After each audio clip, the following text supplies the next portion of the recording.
Jed, are you going to let Ellie keep that beaver? Why? Because that rascal took all of my firewood and built a dam across the cement pond. Well, Fred, that's the nature of the critter. But Granny wanted me to start a fire under her kettle out back so she could cook applesauce. But now the firewood's wet. Kind of think Granny's changed her mind. I just seen her coming out of her room and she was all gussied up to a fairly well. Bet she's fixing to see Mr. Farquhar. She has kind of perked up since he come to town. Jethro, did you get the fire going under my applesauce kettle? No, ma'am. Well, get out and get at it. But, Granny, the wood's wet. Well, build a fire and dry it out. Hey, that's a good idea. Thank you. I declare, Jed, that boy. Hey, Granny, if the wood's wet, how can I start a... Get! Granny, you're mighty fancied up for applesauce making, ain't you? Well, the smell of it cooking generally brings a neighbor or two. Like Mr. Farquhar? Who?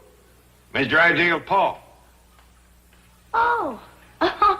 Oh, the old gentleman from Boston. Is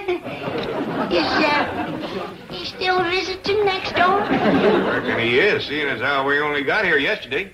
Uh-huh. Warm up your coffee? Thank you. He seems to be a gentleman of high quality.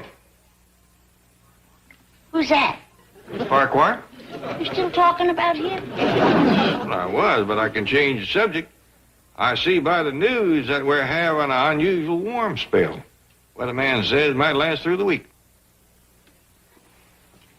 I hear he's a widower. Who's that? Lowell. Mr. Farquhar, whatever his name is. That's it. Low Redlings Farquhar. That's a grand name, isn't it? I suppose so. So we're in for a warm spell, are we? That's what the weatherman says. Matter of fact, Ellie Mae's in swimming. I bet he ain't used to it being so warm. Mr. Farquhar? Now, there you go again. Just can't stay on one subject, can you?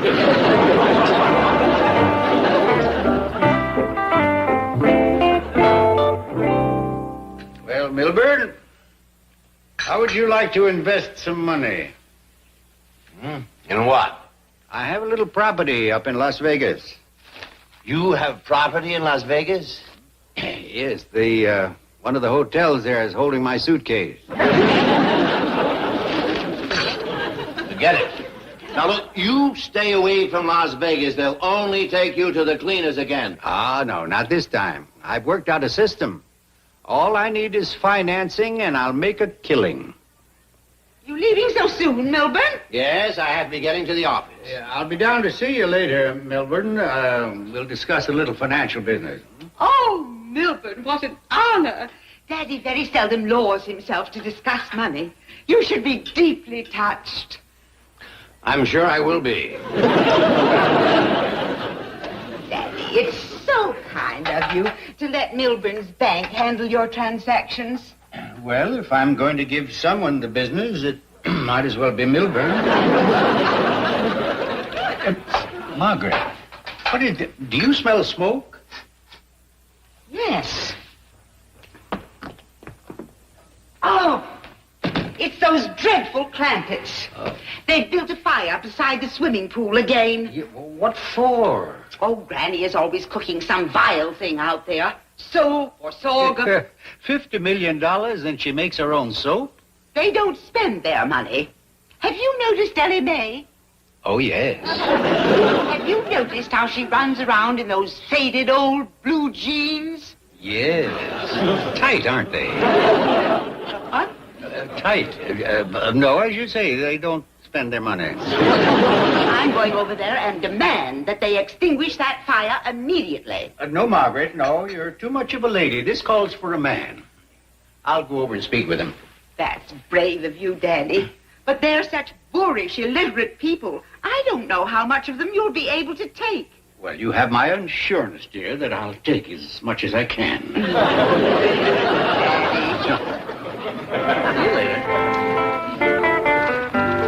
Okay, you sure look pretty. Is that a new hat? Of course not. This is the hat I wore when your grandpa proposed to me. Morning, Mr. Farquhar. Hello, Jethro. Well, good morning, beautiful. How's the water? It'll be boiling in a minute now. But don't be so bold. There's a young one right there in the pond. Oh, yes. Good morning, Ellie Mae. Good morning, Mr. Farquhar. Ain't Granny pretty? Now, Ellie Mae, you stop that. Well, you are, Granny. Well, if Mr. Farquhar thinks I'm pretty, he'll say so himself. Huh? Oh, you are. I certainly can see where Ellie Mae gets her good looks. You can? Yes. She's probably one of the most beautiful young ladies I've ever seen. Thank you. And that figure. Now, Mr. Farquhar, you stop that. You'll have me blushing. Oh, yes. Now, you run along and get into some clothes. Yes'm, Granny. See you later, Mr. Farquhar? Definitely. Back home in the hills, if a man was to see a girl dressed like that, he'd have to marry her. That's a fine custom. I'm glad you think the way we do. Yes, I do. Granny, could I talk with you a moment? Why, yes. Sit down. Thank you. Granny, I know that you have a lot of money. But, are you having any fun with it? I mean, are you happy? Well, I could be happier. What you got on your mind? It seems to me that you and I could have a lot of fun. And at our ages, we should take our fun where we find it. You slobbered a bib full there, Lowell. What was that? What were you saying? Well, if you are willing to take a chance, Granny, it seems to me that... Yoo-hoo, Daddy! Come out up here, daughter. We'll continue this later on in the day, huh? I see the fire is out. Just till later in the day. I warn you, not defy a Farquhar. Come, Daddy. Oh, Margaret, I really don't want to go. Come, Daddy. If I marry that man, our daughter's gonna get the paddling of her life.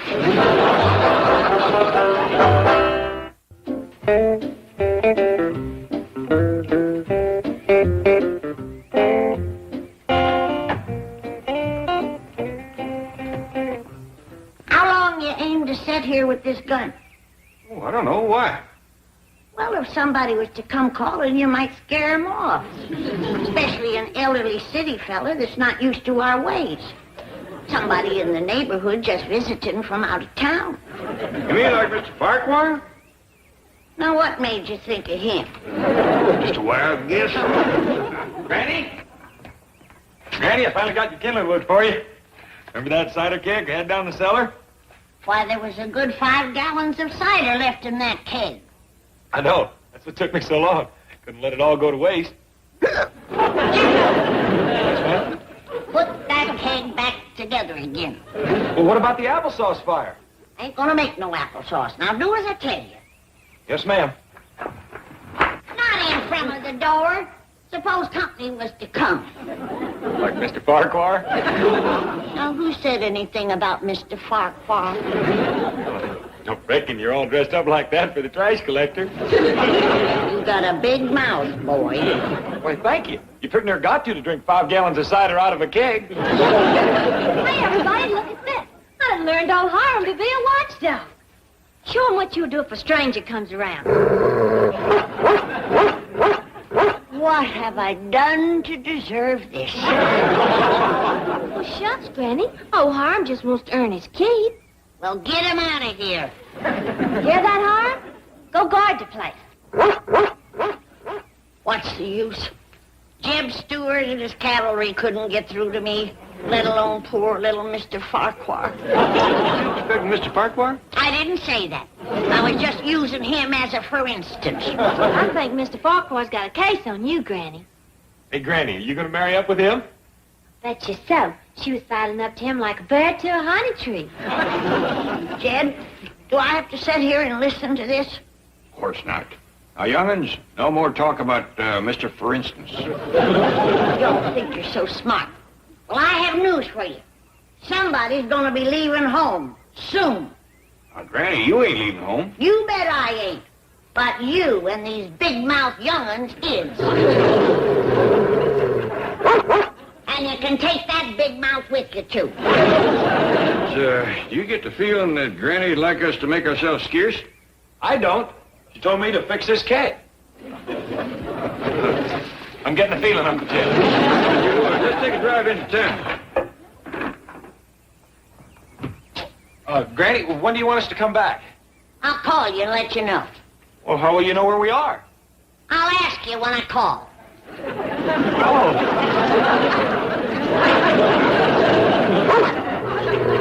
You go with them.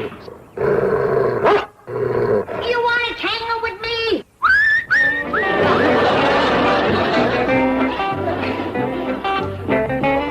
She's coming.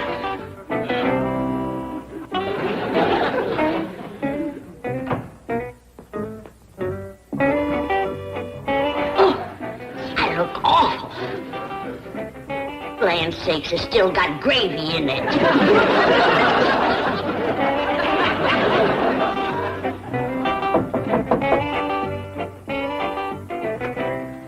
Why, Mr. Farquhar, what a surprise. Oh, well, should I have phoned first? Well, if I knowed you was coming, I'd have fixed up a bit.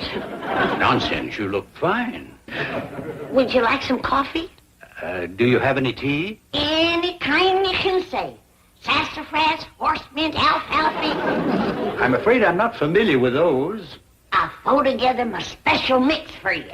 Fine, fine. Where is the rest of the family? Who knows? Out gallivanting as usual. And you're here all alone, huh?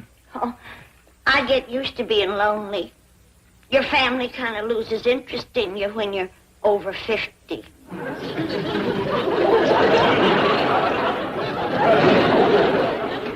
Sit down, Lowell. Oh, thank you, Granny. Call me Daisy.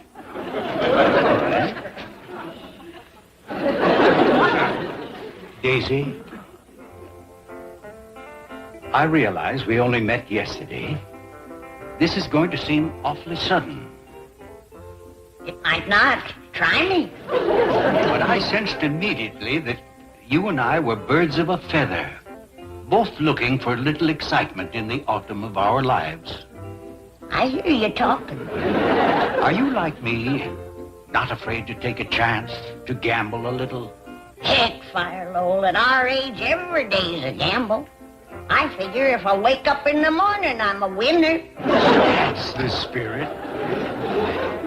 Daisy, I have a proposal to make. Yes, Lowell. You and I could become partners. Yes, Put our fortunes together. yes, Go up to Las Vegas. yes. Daddy, let him finish. Tell me you're fraternizing. Oh, Margaret, He's been a perfect gentleman. Daddy, come home at once. But I was invited to have tea. We can have tea at home. You gonna let her drag you off like this? Well, I'm her guest, living under her roof. Daddy! We'll continue our discussion later. Let me call you back, John. My secretary's gone and there's someone in the outer office. Right. Bye.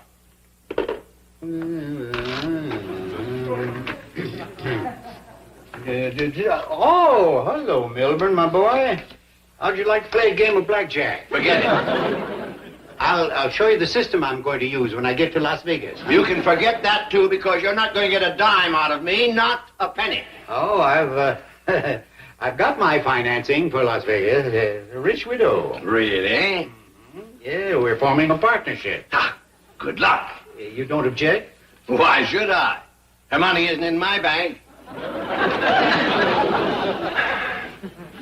Is it? As a matter of fact, it is. You don't mean Granny. I call her Daisy. She calls me Lowell.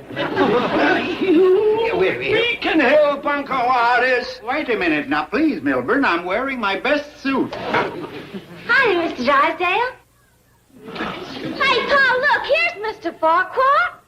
Excuse me. Where? Mr. Clampett, wait. No violence, please. He's going right back to Boston. Mr. Farquhar? Yes, I promise you he will never see Granny again. Well, that's bad news. I just come over here to tell you how pleased I am about him and Granny. Pleased? Pleased as punch. I ain't seen Granny so happy since she left the hill. But he'll spend Granny's money. Well, good. She sure ain't spending none of it. Now, if you don't mind, I'd like to see Mr. Farquhar and try to talk him out of going back to Boston. Oh, me too. And together we can do it. Oh, I'm so glad you like my father-in-law. Well, for a fact, what's more important, Granny likes him. Oh, he's a fine old gentleman. Daddy Farquhar, where are you? Well, he's in there. Daddy Farquhar. Mr. Clampett is here to see you. Come out, you darling old man.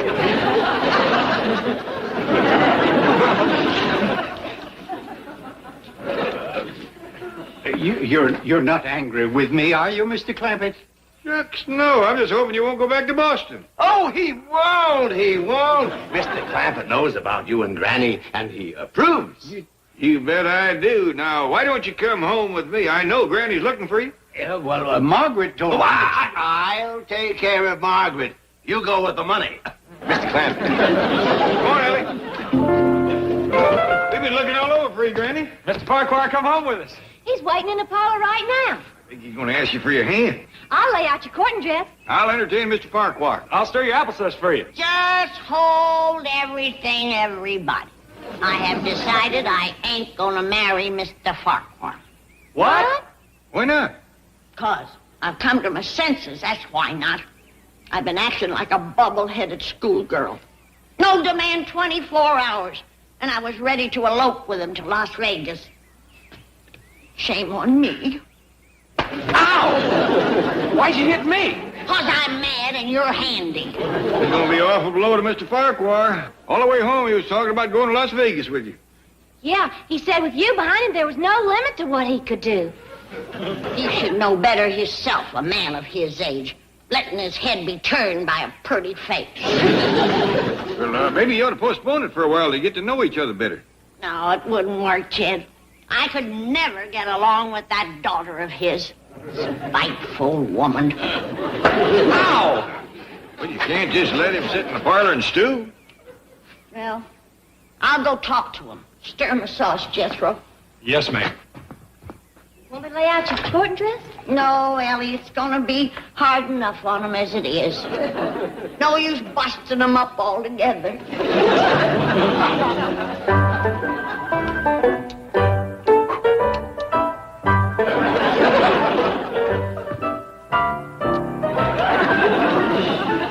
Anxious little fella. He's gonna want to leave on that honeymoon tonight. Sure as shooting. Oh, here you are. Lowell, let's make this quick and merciful. I know you're all head up to go, but I can't run off to Las Vegas with you. Oh.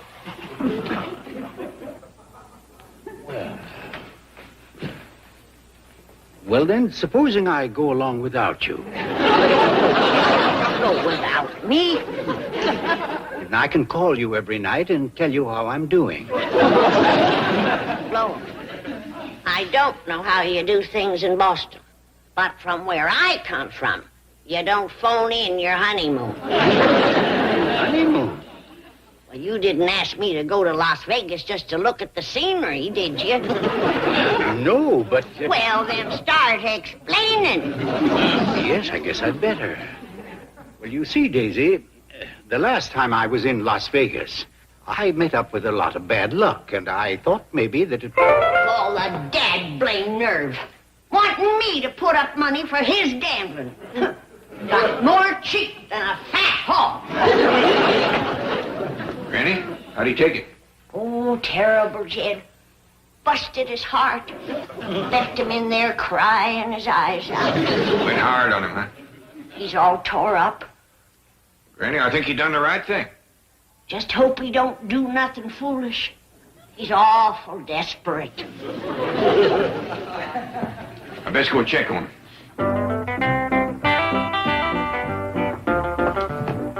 Oh, Mr. Clampett.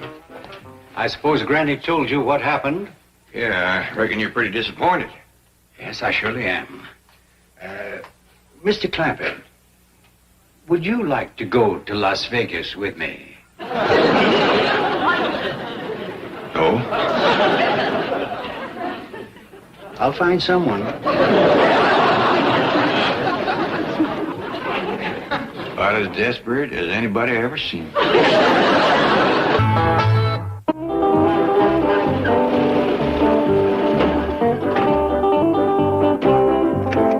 Uncle Jack! Granny! Ellie Mae! Uncle Jack! Granny! Ellie Mae! What's all the commotion? Well, Jethro's looking for us. Went tearing off through the parlor. Want me to go catch him? No, you might as well let him make the circle through the kitchen. He'll be back. Uncle Jack! Granny! Ellie Mae! Uncle Jack! Granny! Ellie Mae! Uncle Jack! I hear Jethro calling. Yes, Granny. He's circling through the house looking for us. Best clear the doorway, Granny. He'll come tearing through there any minute. No, he won't. I just scrubbed the library floor and locked the door so nobody could track us. Uncle Jack! Greatest news for you. I'm going to be on Jethro. You just busted through the door.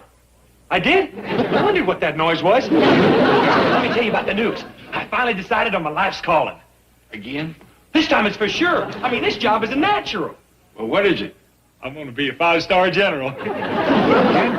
5-star general. That's the highest there is. Well, I thought you had your heart set on being a double-note spy. Not no more. Why, everybody and their dog is took up spying. But there's only one or maybe 2 5-star generals in the whole country. You think you can be one, huh? Well, Uncle Jed, I'm cut out for it. Well, I got everything it takes. Leadership ability, a cool, alert mind, and unusual intelligence. Jed, this is all that is worth saving of that door. The rest is just kindling. Yeah, Jethro's kind of wrought up. He just stumbled onto his last calling again. What is it this time? I'm going to be a general in the army.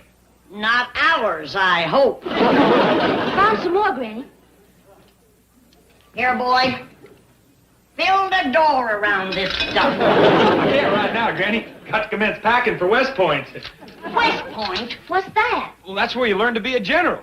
It's what you call a military school. Are you aiming to spend the rest of your life in school? You done graduated from the 6th grade. But at West Point, you learn soldiering, too. Sound like the boy's been studying up on the place. Whereabouts is this West Point? Well, I don't know. Well, how do you expect to find it? I don't know that either. Well, even if you do find it, how do you know they'll take you in? Because like I told you, I got everything they's looking for. Leadership ability, a cool, alert mind, and unusual intelligence. Yeah. Yeah. Well, just so we can write your ma, maybe we better find out a little more about this West Point. Well, maybe Mr. Drysdale can help us. Likely he could. Let's go see him. Oh, can I go to West Point, too? Ellie Mae, West Point is full of soldiers. Well, Pa, can I go to West Point, too? Forget it, Ellie. What a bunch of soldiers going to want with a girl around? I just gotta have a talk with that boy.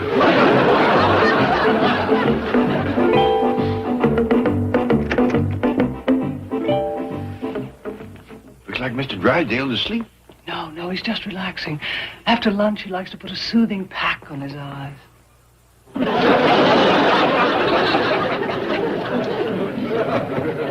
Chief.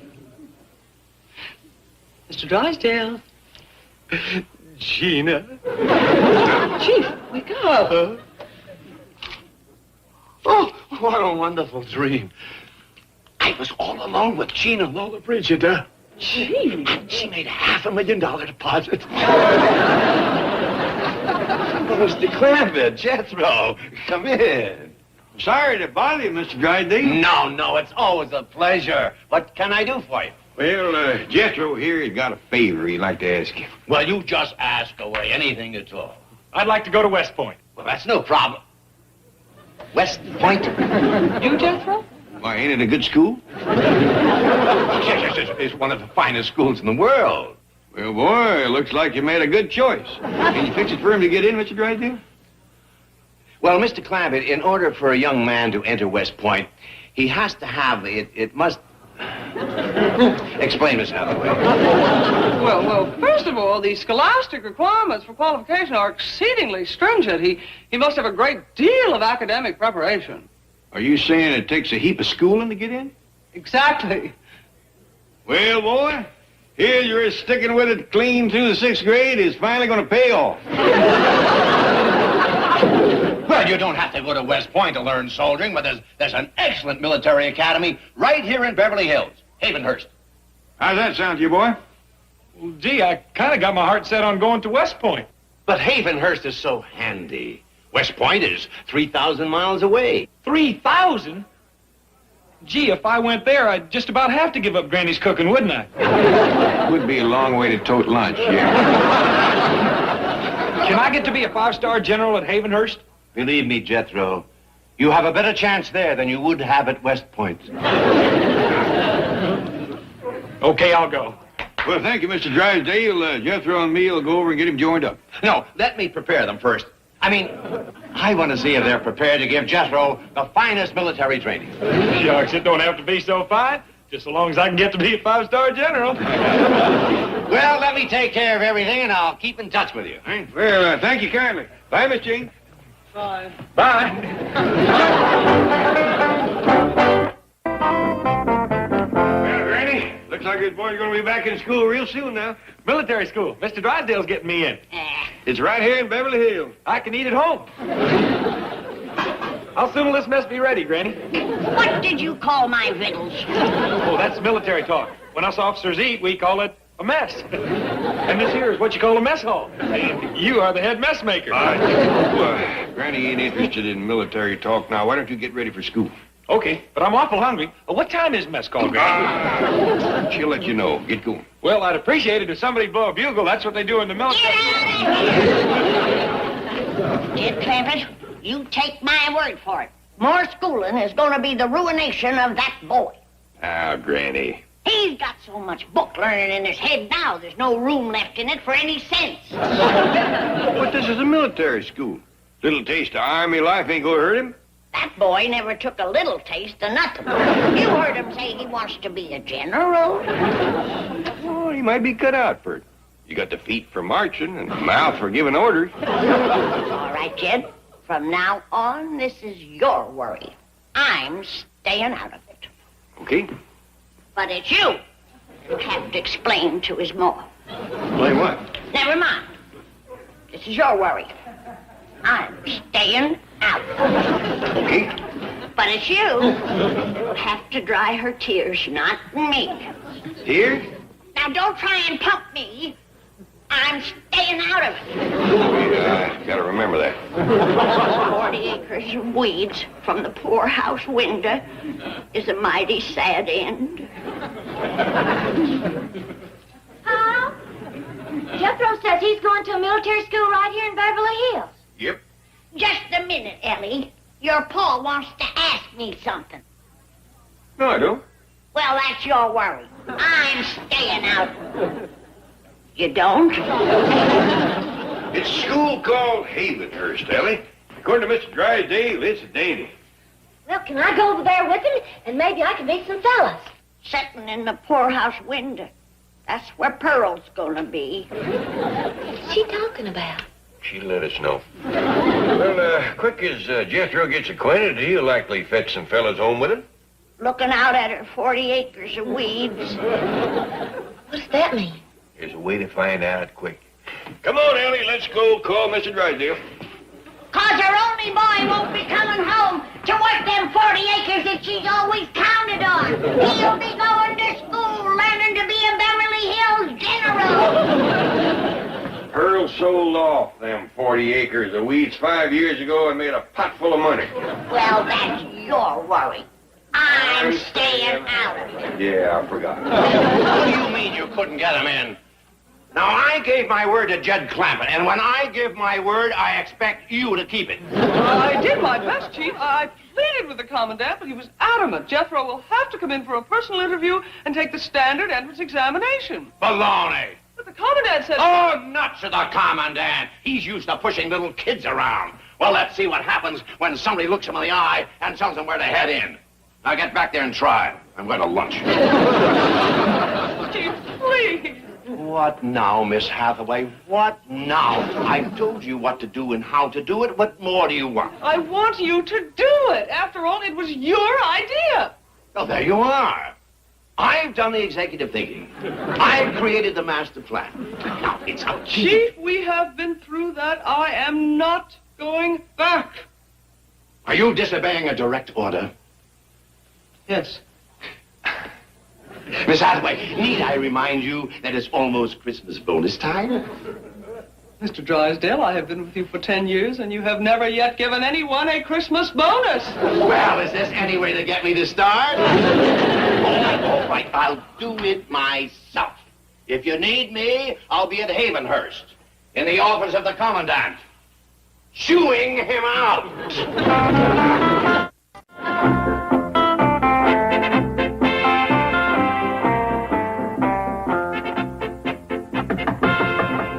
Come in. Captain Harry Hogan reporting his orders, sir. At ease, Captain Hogan. Now then, as you know, in the forthcoming tactical field exercises, Havenhurst will be opposing Lexington Academy. Yes, sir. We will be the Blue Army, they will be the Red Army. Yes, sir. Captain Hogan, I have chosen you to take personal command of the first squad, which will spearhead our defense of Beverly Hills. Thank you, sir. You deserve it. Your grades have been outstanding. Now then, step around here and we'll discuss tactics. Yes, sir. Now, the Red Army, Lexington, will be coming in through Franklin Canyon and will launch their simulated attack in this sector. Now, we will have to find a suitable defense perimeter somewhere around here. Let me get another map, and I can give you the grid coordinates. Yes, sir.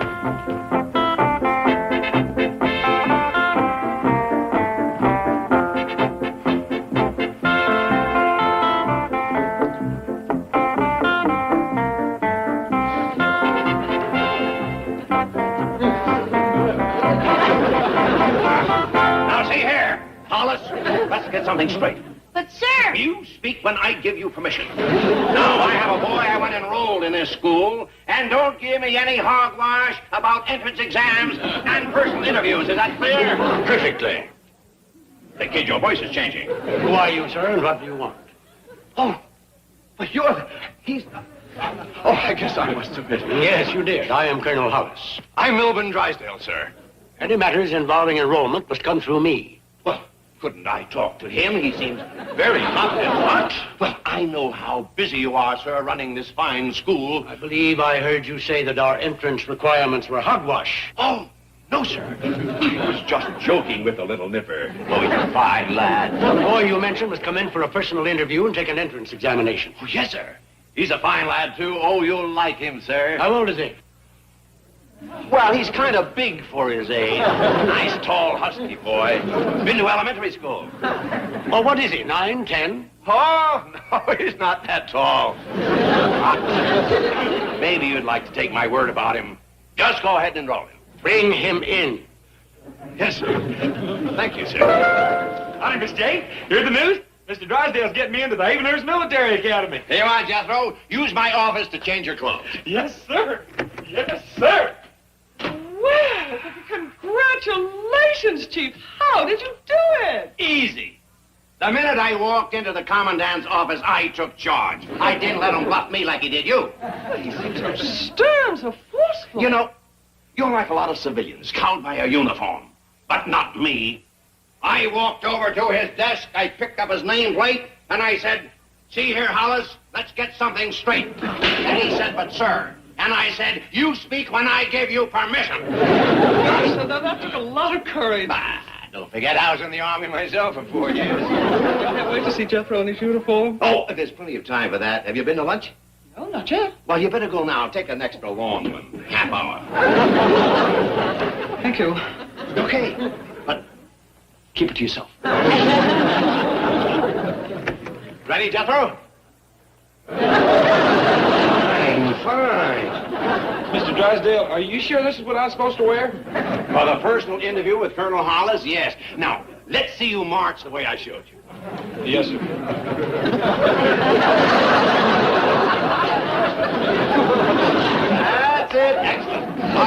No. Oh, you better put this around you before we get to Havenhurst. Well, I'll be glad when I get my uniform. I sure don't feel much like a five-star general with this on.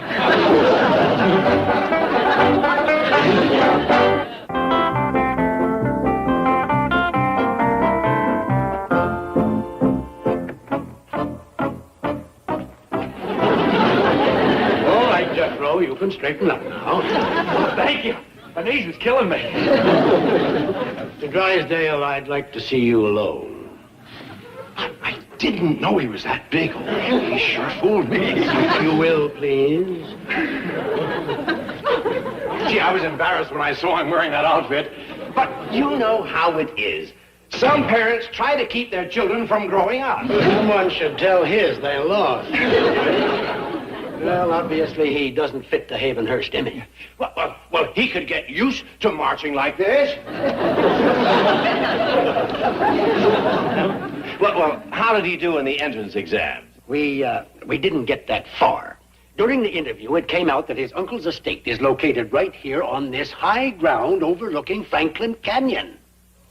Oh, yes, he owns 12 acres right along that ridge. Perfect defensive terrain. Why, from this position, we could pin down their assault, counterattack on the flank, and save Beverly Hills. Save Beverly Hills? What? Lexington Military Academy. Every year we oppose them in tactical field exercises, and they've beaten us 9 years in a row. Oh, I see. But with the Clampett estate as our defensive perimeter, why, the referees would give us the victory on strategy alone. That's very interesting. Sit down, Drysdale. Let's talk. No, you sit down. I'll talk. Now, see here, Hollis. Let's get something straight. Come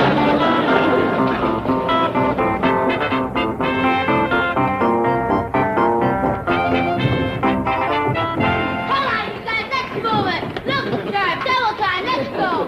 Come on, let's move it.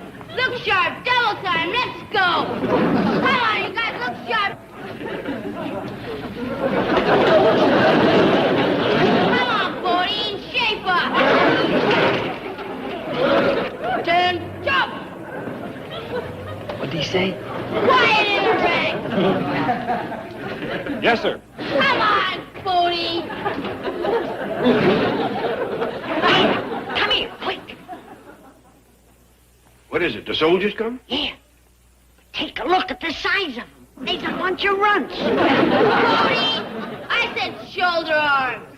Well, I'm getting there. Well, Jethro would make 3 of any one of them. Yeah. The army must be awful hard up to take them that size. Hey!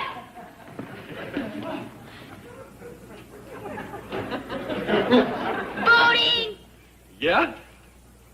Oh, you want me to turn around, huh? If you don't mind. No. Hey, Uncle Jed! Granny, look at me! I'm in the army! Bodie, you're at attention. Well, that's my Uncle Jed and Granny. They live here. Quiet! Mr. Clampett, sir. Captain Hogan, commanding the 1st Squad Able Company. Well, howdy, Captain. This here is Granny. Ma'am? How old are you, Sonny? 9. 9. Well, almost. Has Colonel Hollis arrived, sir? No, you're the first ones to get here. Then I'll take charge and deploy my men along the defense perimeter. We're expecting the offensive to begin at exactly 1500 hours. Poor little fella. Ain't even old enough to tell time.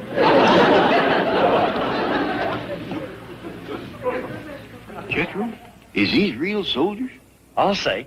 We's gonna defend Beverly Hills against the Red Army. Didn't you say? Mr. Clampett, sir, I must ask you not to converse with my troops. Well, I'm sorry, Captain, but my nephew here just told me that the Red Army is coming. That's right, sir. All civilians will please stay out of the battle area. Look! Hey! Well, excuse me, Captain, but is this all the army you got? No, sir. 2 more squads on the way. Port!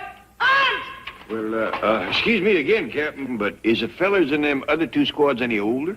No, sir. This is the senior squad. We're spearheading the defense. Double time! Hut!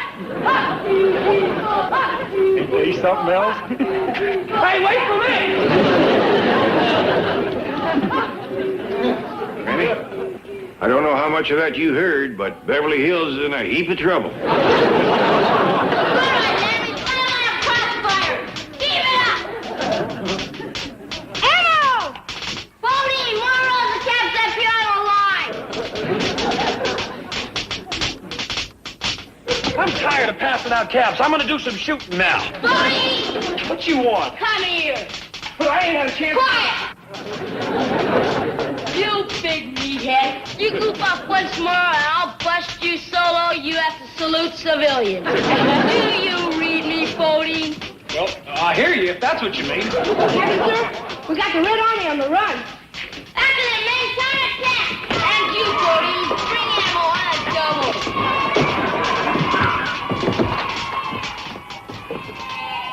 How's it going, Jethro? We got the whole Red Army on the run. Here, Uncle Jed, take my gun. I got to pass out ammo to the troops.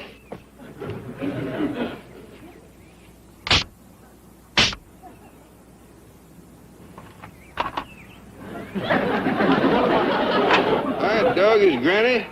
We don't have to worry about the U.S. Army. They is little but uncommon spunky. What you mean? Them young'uns is whipping the whole Red Army with nothing but cap guns.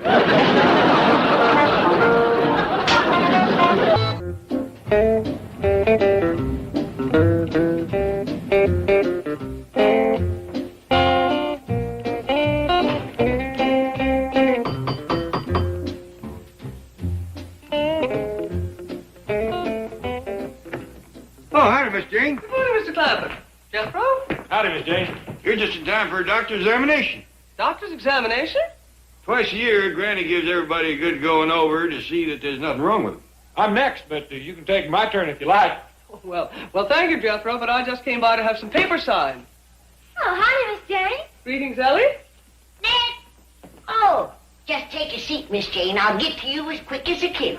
Come on, Jethro, get a move on. Are you sure you wouldn't like to take my turn? What about you, Uncle Jed? Don't keep the doctor waiting, boy. This apple a day stuff is just talk. Well, how did your examination go, Ellie? Oh, just awful, Miss Jane. Really? Oh, Granny couldn't find nothing wrong with me. She got all upset. You sure there's nothing hurting you? Positive. I got some dandy salve here. I don't need it. Guaranteed to take the soreness out. Granny, I ain't got nothing that's sore. Put that on and come back tomorrow. Thank you, Mr. Clampett. I think that should do it. Next! That's you, Jed. Come on. Well, maybe Miss Jane would like to take my turn. Well, I'm afraid I have to hurry right back to the office. All right, I'll squeeze you in ahead of Jed. I meant I have to get back there immediately. You see, Mr. Drysdale isn't feeling well. Mr. Drysdale is ailing? Fetch him over. It's just a cold, Granny, and that's one thing you doctors haven't conquered yet.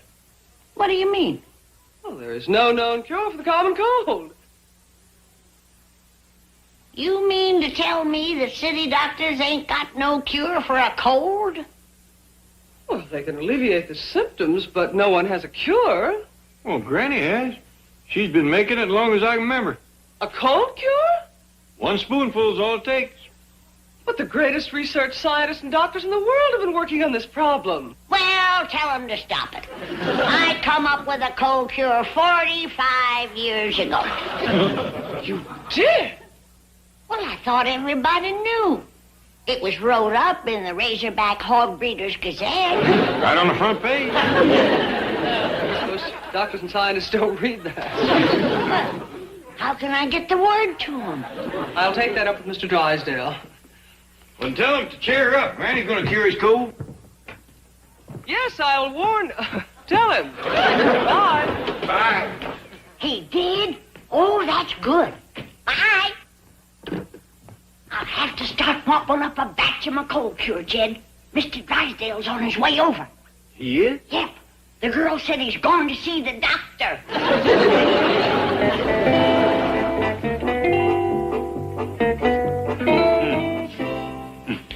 All right, Milburn, you can put your coat back on. Are you through already? That's right. What's the verdict? You have a cold. I knew that when I came in. Now, what are you going to do for it?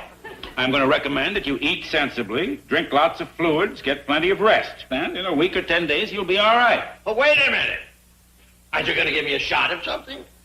Well, if you insist. I imagine I have some brandy around somewhere. I mean a shot for my cold, like penicillin. Brandy will do you just as much good, and it won't hurt. What kind of a doctor are you? I am a busy one. Now, I'll see you later. Roy? Oh, come on, Milburn. I've told you before there is no cure for the common cold. And why did you have me come over here? I didn't. You barged into my waiting room without an appointment. You certainly got me in here in a hurry. Of course I did. The way you were coughing and sneezing around my other patients, you were a menace to public health. What a gift! You haven't done one thing that I couldn't have done myself. Fine. Next time, save yourself the $10. Rattlesnake weed.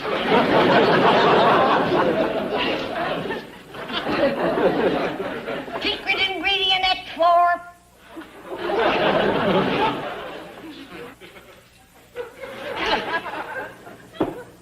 Corn squeezins.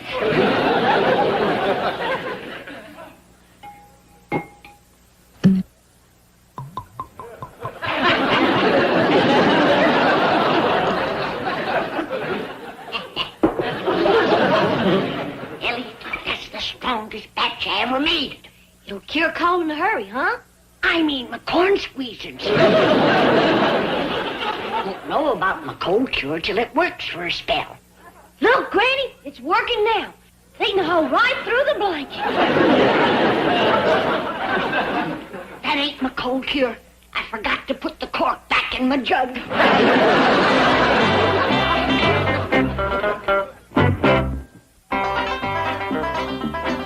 Where are you, Mr. Drysdale?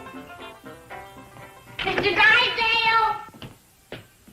Jed, I can't find Mr. Drysdale. You got him upstairs in bed? No, Granny. It turns out that the doctor he was going to see wasn't you. It was Dr. Clyburn. Dr. Clyburn, he ain't got no cold cure. He can't even grow hair. Take that.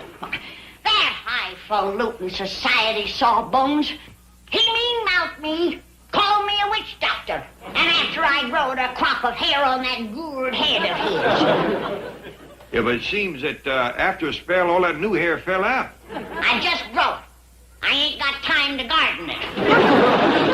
Where you going? I'm going down to that Clyburn's office, and I'm going to show him up. I'm going to give Mr. Drysdale my cold cure in front of everybody. Now, Granny, you don't want to shame a man by out-doctoring him in his own office with his patients looking on. Why, it could cost him his livelihood, break his spirit in the bargain. Yeah, I reckon you're right, Jed. Us older and wiser doctors should be helping the young'uns. There's a bond among physicians that's bigger than personal feelings. That's a spirit. It's a high calling, Jed. The art of healing. Ain't none higher. You know, we have to take a pledge to end suffering wherever we find it. I know. I'm proud to be a doctor. And we're proud of you. Kind of chokes you up, don't it? Yes, for a fact. Yeah. Hot dog, you're out of the kitchen. Now I can eat. Hold on, boy. You gotta drive me into town. But Granny, I'm already 2 snacks behind schedule, and I'm starving. Sorry, boy, this is doctor business. And nothing comes ahead of ending suffering. Good, I'm going in the kitchen and end mine. You can hold out till mealtime, and I'll get on this truck. Okay. What if I pass out at the wheel? You have a doctor sitting right beside you. Where y'all go? Granny's going down to Dr. Clyburn's office. She is? Hey, Ellie, come on along and watch the fun. What fun? Why, the way that rascal mean-mouthed Granny, she's going to turn him every way but loose. Yeah, he called Granny a voodoo witch doctor. Said the only medicine she knows is saying spells and sticking pins in dolls. Then she ought to wear a bone through her hair. And a shark's tooth necklace. Told her shrunk head. Watching Granny and old Dr. Clyburn tangle is going to be pretty near as much fun as eating. Now, just a minute. Hey, Granny, you want me to fetch your shotgun? Or are you going to take him on bare knuckles? Fetch your shotgun, Ellie. Well, that's enough. Granny decided to let bygones be bygones. She ain't going down to Dr. Clyburn's toting no shotgun, right, Granny? That's right. I'm gonna take 'em all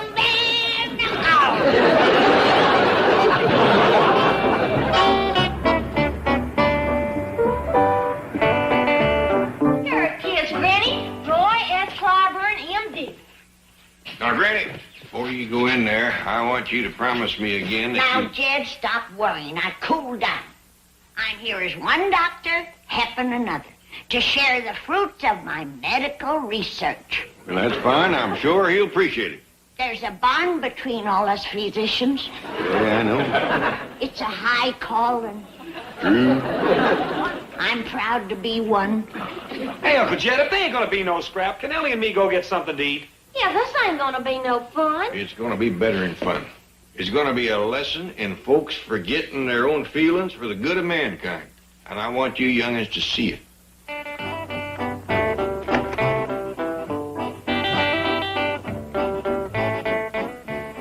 Mr. Drysdale must be inside with the doctor. I'll go take a look. You sit down.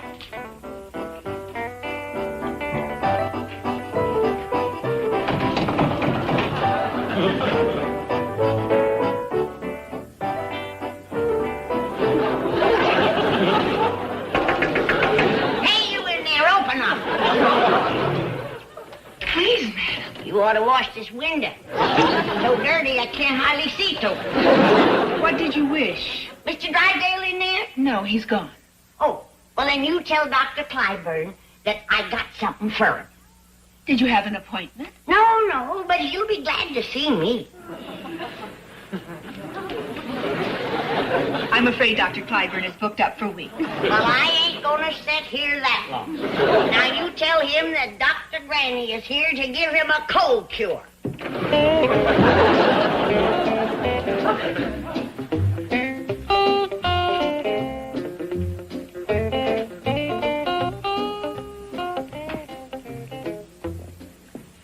Interested in stock, are you? Yes. Did you ever read the Razorback Hog Breeders Gazette? No. My cold cure was on the front page of it. You got a cold? No. What's bothering you? Yes. From the looks of you, I'd say your gizzard is acting up. Does it hurt you when I poke you? Here she is, Doctor. Hello, Roy. Say, I think this fella's got an ailing gizzard. Now, if you're busy, I'll take him in yonder and give him a good going over. Nurse, show Mr. Parker into examination room B. Yes, Doctor. I didn't bring my bag, Roy. I'll have to borrow a few things from you.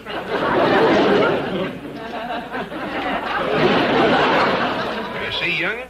Granny and Dr. Clyburn is working together already. Let this be a lesson to you. If you're big enough to swallow your pride and offer your hand in friendship...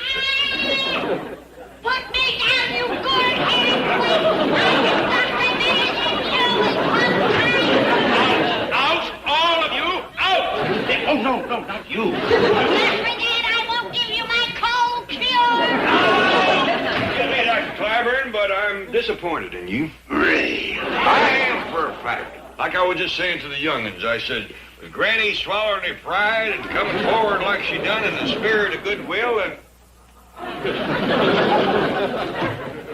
Uncle Jed. What? Is the friendship lesson over? I kind of think it is. Hot dog, let's go home and eat.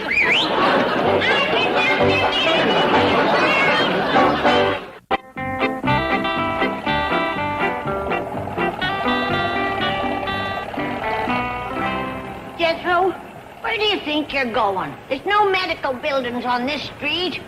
Please, Granny, let's go home and have some victuals. We've been to 6 medical buildings, and not one of them has had a vacancy. Boy's right, Granny. You just might have to do your doctorate at home. No! If I'm gonna show up that Clyburn, I gotta have me an office in town. Hey, Granny, maybe Mr. Drysdale's got an empty office. Good idea. Turn the truck around.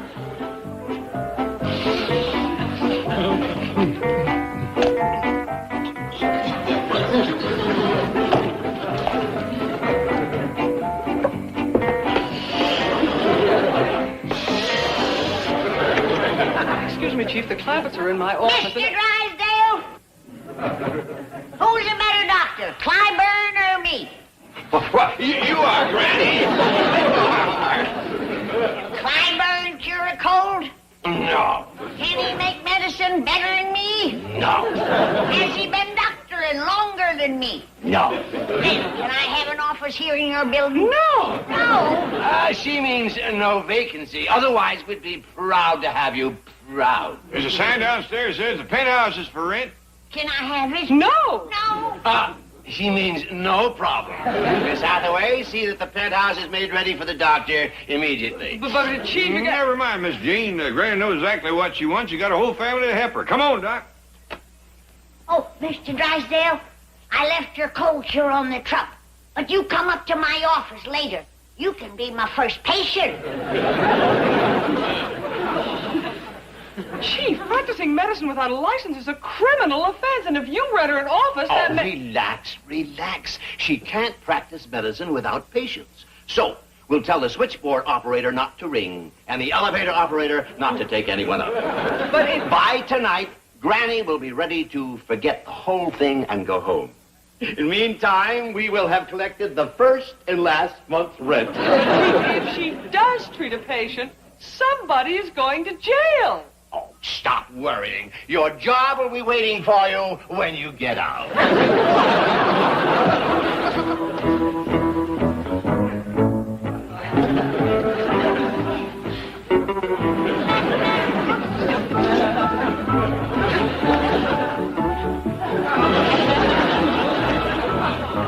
Any patients waiting to see me? No, ma'am, doctor. Any appointments? No, ma'am. Any emergencies? No, ma'am. Has the hospital called? No, ma'am. Nobody's called and nobody's come. We might as well be sitting home in the root cellar. Ain't right. Folks are sitting around Clyburn's office suffering. Here I am with 50 years of doctoring behind me. What's that I smell? I smell it, too. Oh! I got some stuff in the sterilizer. I'll take care of it.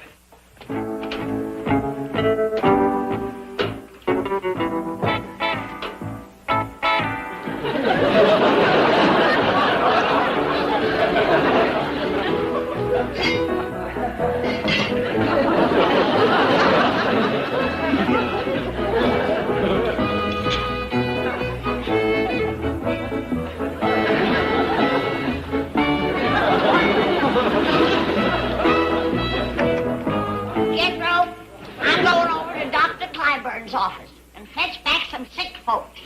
Okay, Granny. See you later. I need you to drive me.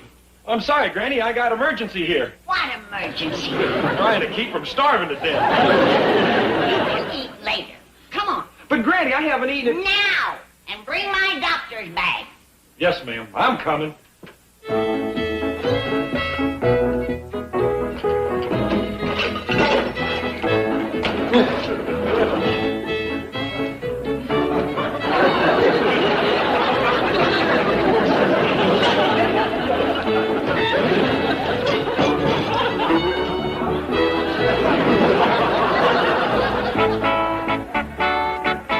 You may go in now. Examination room C. Mr. Booth, I'm afraid the doctor isn't going to have time to see any salesmen today.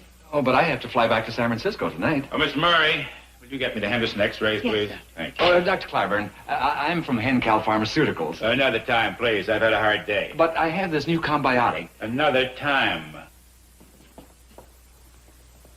I've been trying to see you for several days. I'm busy. But just take a look at my tetracycline combiotic. I haven't time. Show it to another doctor. I've been to every doctor in the building. You're the last one. Then come back tomorrow. Tomorrow's too late. I'll be gone. That's your problem.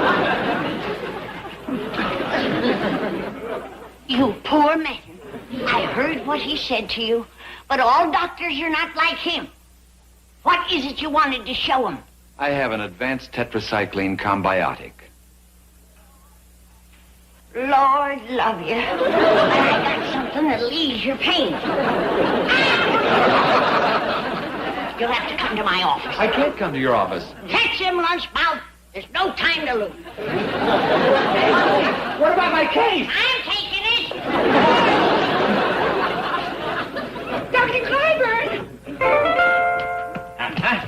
little broomstick jockey is practicing medicine. I warned you, Drysdale. I warned you, Miss Hathaway. Somebody is in big trouble. That's you, Miss Hathaway. Oh, hi, Dr. Clampett. You want to see Dr. Granny? You bet I do. Well, just take a seat. She's busy right now. You too, Mr. Drysdale, Miss Jane. You tell her I want to see her, and I mean I want to see her now! What's all the commotion out here? Oh, it's you. Come to apologize, did you? I came to see that you go to jail. And all I need is for you to sign a complaint. Oh, I have no complaint. I've just been made West Coast distributor for the first cold cure in medical history.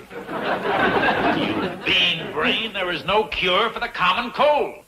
Granny's got one. I don't believe it. My hand on the book. It ain't failed in 45 years. Well, Clyburn, wait until the papers get hold of this. Doctor tries to suppress cold cure. Wait a minute. Publicity. She really has an effective cure?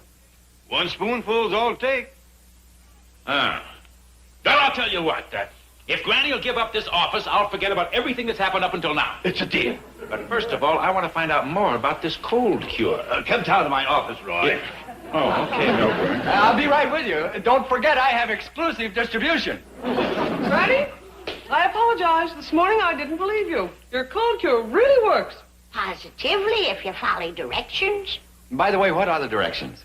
Take 1 spoonful of cold cure, eat sensible, get lots of rest, and drink plenty of water. And in a week or 10 days, your cold will be gone. A week or 10 days. That's all it takes. Ain't failed in 45 years. Can we go back in your office? I think I'm going to be sick.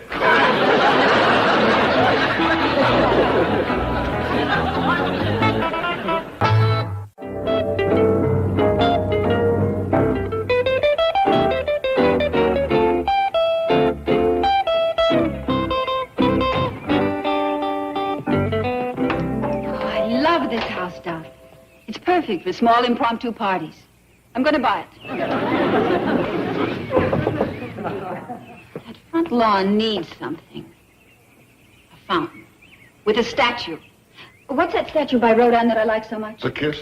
Buy it. I don't think it's for sale. Buy it. Well, howdy, folks. What can I do for you? That's Tracy Richards. The Tracy Richards. She likes the house. Well, ain't that nice?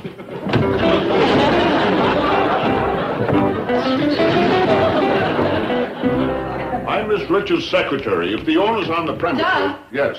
The chandelier can stay. But this whole wall comes out. Dreadful drapes. Yes, I think this will work out rather nicely. Well, ma'am, I'm right pleased. Is there an elevator? Well, no, ma'am. Generally, we just... Doug, what's the name of the decorator who did my first villa in Portofino? Scapita. Guglielmo Scapita. Yes, fly him over. He's just right for this place. Very well.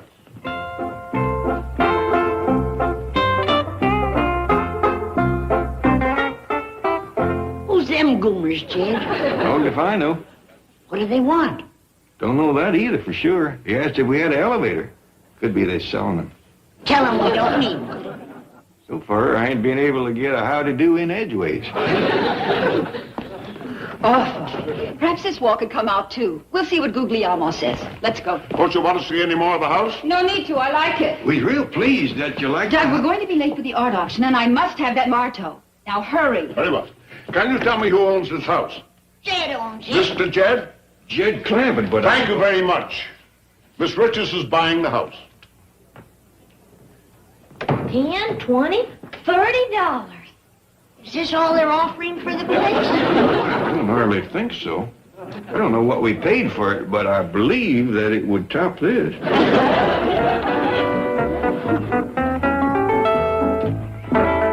Doug, what is the delay? Have you concluded the deal? Well, no. You see, How long does it take to buy a mansion? Get it done. I'm double parked. I'm afraid the Clampett estate is not for sale.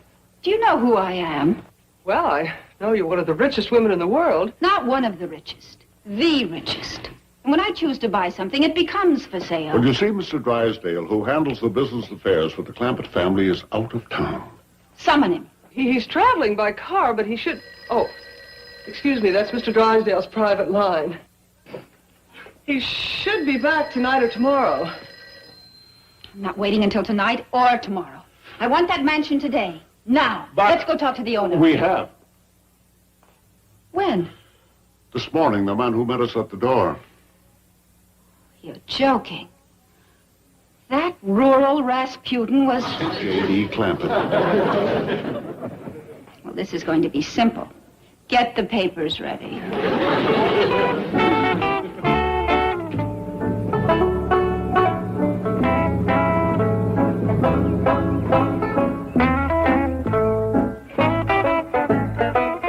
Howdy, ma'am. Hello, Mr. Clampett. I suppose you know who I am. You bet I do. You're the lady come out this morning wanting to buy the place. I'm Tracy Richards. The Tracy Richards. Yeah, that's what the fella said. Unusual first name, the. Sit down, sit down. Like to whittle? No, thank you. Now, let's dispense with the small talk. I like this house. So do we. A funny thing, when we moved in, we didn't care too much about it, especially Granny, but it kind of growed on us. Mr. Clampett, I'm willing to pay your price. For what? For this house, this estate. Oh, well, we ain't looking to sell. I don't want to bargain with you. I want to buy this house. Yeah, but like I say, man, we ain't looking to sell. But you don't understand. Money is no object. I'll give you a blank check. Well, ma'am, if I turn down $40 cash, I sure ain't gonna take no blank check. You're deliberately being facetious. I am? No one treats me like this. No one. Like what, ma'am?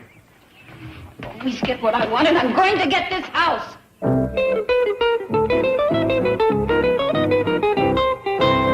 He actually defied me. Worse than that, I think he was laughing at me. That bumpkin, that hayseed. Oh, Doug, what are you doing? I've been on the phone, Miss Richards. I've checked every source I know. There just isn't much on Mr. Clampett. Well, I don't need much to ruin him. What clubs does he belong to? None. What corporations is he connected with? None. Well, he must do something. He whittles a lot. I know that. Miss Richards, there must be hundreds of beautiful mansions in Beverly Hills. Now, But why I not? want that one. No bearded hick is going to keep me from getting it. Well, this bearded hick's pretty independent. You might finally have found a man that you can't buy. Everyone has a price. And what else did you find out about him? Not much. He's a widower, completely devoted to his family, and as His far family. Tell me about them. Well, first of all, there's Granny. You know, they say a house takes on the personality of those who live in it. This one has certainly taken on your charming personality. Really? And that of your beautiful daughter. Oh, Ellie Mae ain't my daughter. She's my granddaughter.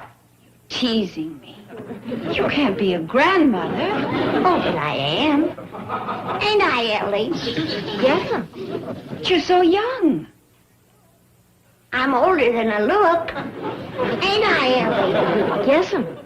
Get that varmint out of my kitchen. Yes'm, Granny. You don't see many pet raccoons. I do. That girl's got a pet everything. I never seen anyone so critter crazy. It must be quite a problem for you. Oh, you don't know the problems that I've got. But then, you don't want to hear about that. But I do. Well, I don't blame you. You do? I do. Sit down. Sit down. Let me take your coat. Thank you. Oh, my. That's a nice soft hide. Where did it come from? I believe that came from Bergdorf's. Sure is nice. Would you like some coffee, or do you like your troubles straight? Coffee would be nice. Yeah, it would. But I just remembered that's one of my problems. Jethro forgot to go to the store. How would you like a little bite to eat? Oh, well, fine, if it's no trouble. No trouble at all. I just happen to have some nice cold possum and gopher gravy in the icebox. Oh, Granny, I have an idea. Let's go to my hotel for a snack where we can have some coffee, too. Well, that would be nice. I ain't never been to a big city hotel. I bet it gets spruced up. No, you look fine. Maybe Ellie would like to join us. I know she would. Ellie Mae! Shed that critter! Come on! We're going to have riddles at the big city hotel.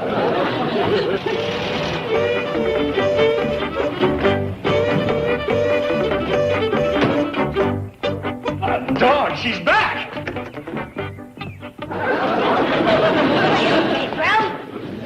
Granny, where'd you get the coat? Miss Richards give it to me. Feel it.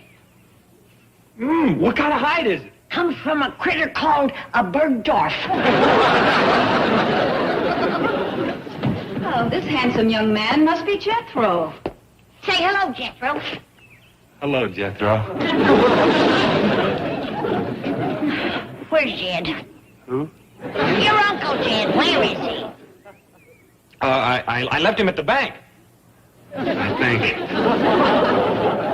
Well, we's going to Miss Richards' hotel to have vittles. Would you like to join us, Jethro? Boy, I'll say. Come on. You and me can sit up on the bench and talk. Granny, why don't we take my car?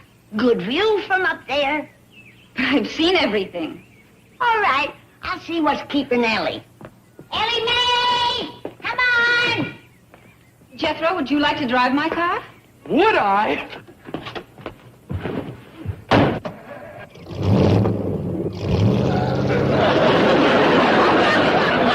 Where's Jethro going? I don't know. He just drove away. He'll be back. He don't know where we're going for victuals. He loves to drive, doesn't he? Wait till you see him eat.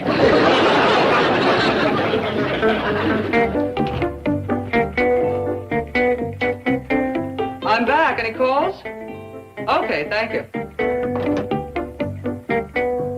Oh, hi, Miss Jane. Mr. Clampett, how long have you been here? Well, quite a spell. I come as soon as I got the call. What call? Well, you see, this fella called up and said Mr. Drysdale wanted to see me. That's strange. Mr. Drysdale's out of town. Must have heard him wrong. Oh, incidentally, you may be hearing from a Miss Tracy Richards. She's very anxious to buy your house. Oh, yeah, she already come to see me. I got her money right here in my pocket. You didn't sell? No, ma'am. All she offered was $40. $40? Yeah, she started off at 30 and come up 10.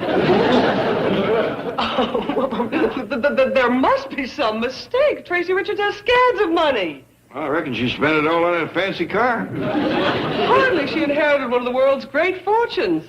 Richards Shipping, Richards Hotel, Richards Steel, lumber, paper, electronics. You name it, she's got it. Well, she sure ain't turning loose much of it. In here, Chief. You're back early. Yes, Mr. Clampett. Hi, Mr. Drysdale. What a delightful surprise to find you here, There's nothing wrong, is there? No, Miss Jane and me were just talking about that woman who wants to buy my house. Buy your house? Have no fear, Chief. We both turned her down. Wonderful, wonderful. I'd rather lose an arm than my good neighbor here. Who is the woman? Tracy Richards. Well, if she thinks he's going to get Mr. Clampett's house, she's got another... The Tracy Richards? That's the one. Uncommon first name, eh? Richards Shipping, hotels, steel, lumber, paper, electronics. That's the one. The richest girl in the world. Oh. Now, calm down, Mr. Drysdale. I told her nothing doing. But she really wants the house. Well, I always thought that house was too big for Granny to take care of. All the scrubbing and cleaning, and it is a little damp and cold. I thought you didn't want to lose us as neighbors. Well, I don't.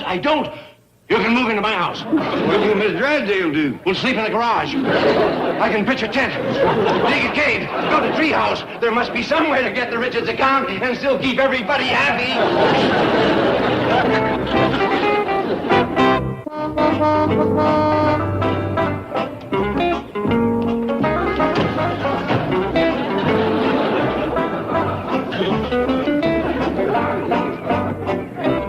What in tarnation? Where you all been? We've been to Miss Tracy's for victuals. Get up in the penthouse in what you call the terrace. Yeah, we could see for miles. Just like being back in the mountains. You ain't never seen so much food in all your born days. I had 14 helpings. Whole string of fellas just wheeling it in and wheeling it out. No dishes. dishes to wash. Nothing to do except poke at the victuals. Light on hand and foot. Sure beats working your fingers to the bone in this old rock pile. Sure does. I'll say. We should be thankful Miss Tracy wants to take it off of our hands. Nicest woman that ever drawed a breath. Regular angel. Salt of the earth. Jed, you haven't said anything about our new Dodge. Yeah, how do we look? Bought and paid for. What? You get into this car, all of you, and take this stuff back Uncle where... Jed. Excuse me, you're getting your fingerprints all over my car. Your car? Yes, sir. My sweetheart gave it to me. Sweetheart? You mean Miss Richards? I am plumb out of my skull about her. Out of your skull is right. I think all three of yous popped your stoppers. Jed, what do you got against this sweet lady? Can't you see she's just using you to get what she wants? She is the most willful, headstrong, spoiled, rotten woman Uncle that Jed, I'll have to ask you not to talk that way about the woman that I'm going to marry. That tears it. Get in there and get her on the phone. Now remember, she's all mine. Yeah, come on, I'll remember. Get in there and get her on the phone. Hey, and no bird dogging. Yeah. Isn't it exquisite, Doug? And I stole it for only $90,000. I'm going to hang it in the drawing room of the mansion, where those hillbillies have that feed store calendar. I must admit, Miss Richards, that you have three of them run over, but let me point out to you again. It takes Mr. Clampett's signature to make... That will be Mr. Clampett calling right now. What? I'll take it. Hello there. Hello? Hello, who is this? This is your sweetie. Human disposal. Hello, handsome. Give me that. Hello, Miss Richards? This here is Jed Clampett speaking. Oh, hello, Mr. Clampett. I'm so glad you called. I'm very anxious to talk to you. Yes, ma'am. Well, I got a few words to say to you, too. Now, if you think for a minute you can bribe... Hello? Hello? I said, if you think for 1 minute you can... Sounds like we got a bad connection. Yes, it's terrible. Well, I'll call you back. Well, I'm afraid it's my phone. It's been acting this way for days. If you really want to talk, I think you better come over here. Well, I can... It's the penthouse of the Richards Plaza. Bye. Type out the sales agreement, fill the fountain pen, ice a bottle of champagne, and get lost. Did we get away, Ellie? Well, I reckon. Who was we running from? From your Paul. He was making noises like he wanted to take the stuff back. Sure hope he sells Miss Tracy this old house. Me too. We could live like kings and queens in that hotel of hers. Yeah, servants to do everything. Yeah. No beds to make. No floors to scrub. No garden to hoe. No yards to rake. No meals to cook. No kitchen to clean. No critters to look after. Yeah. Ellie? Yeah, Granny? I don't want to live in no hotel. Me neither. Let's take this stuff back. Good idea. But we gotta take it back clean. Get the washer to going. Just a moment.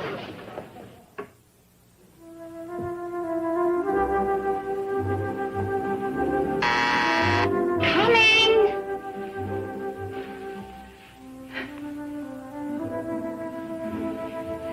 Come right in. Thank you, Miss Richards. Who are you? Milburn Drysdale, president of the Commerce Bank of Beverly Hills. You know, it's kind of dark in here. I'll open the drapes so we can see what we're doing. Now, wait a minute. What do you want? Well, there's a piece of property you are interested in acquiring.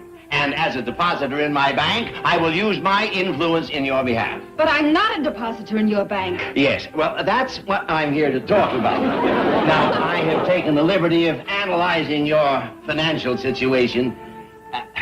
Could we have a little light? Get out of here. I'm expecting company. But I have a plan whereby you can acquire the Clampett mansion. So do I, and you're going to ruin it. Now take this. Oh, no. Get in there, and if you make one sound, I'll fire your bank and burn it down.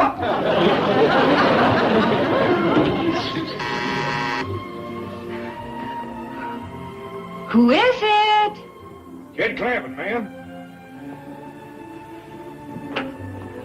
Oh, Mr. Clampett, how nice of you to come. We have so much to talk about.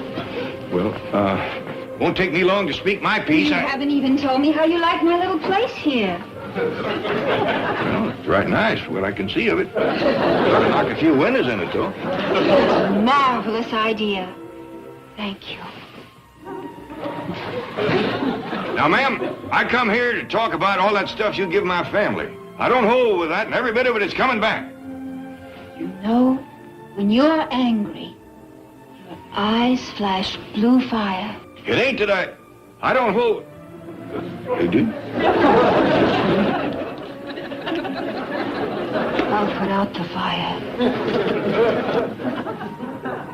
You ain't gonna put it out like that. Oh, let's be friends. You going about that the right way. Uncle Jed! You're stealing my woman. I'm not your woman. See, you already stole her. Jennifer, get out of here. You're going to spoil everything. Mr. Drysdale, how many men you got around here anyhow? 2 more than I need. Just for that, I ain't gonna marry you. You're too fickle. You can have your old car back, too. Miss Richards, here's the things you give us. We wanted to fetch them back to you clean, but they wouldn't take a washing worth shucks, especially this feathered shawl. Yeah, Granny's last soap just took the stripes right out this year's vapor. So I didn't want to take a chance and wash the spots off of this bird dog. Thank you. Let's go home, huh? Yeah, Jed, don't sell our house. Never aimed to. Well, Miss Richards, you're welcome to come visit us anytime. Now forget it. Well, just trying to be friendly. Now, you'll forgive me if I don't show you to the door. Come on, family. I think it's time we go home. Now then, about this plan of mine. You two, out. Not that way. That way. Miss Richards, that's 30 floors. Happy landing. Listen. If I do jump, will you open an account in my bank? Miss Richards? Miss Richards! Please, Miss Richards!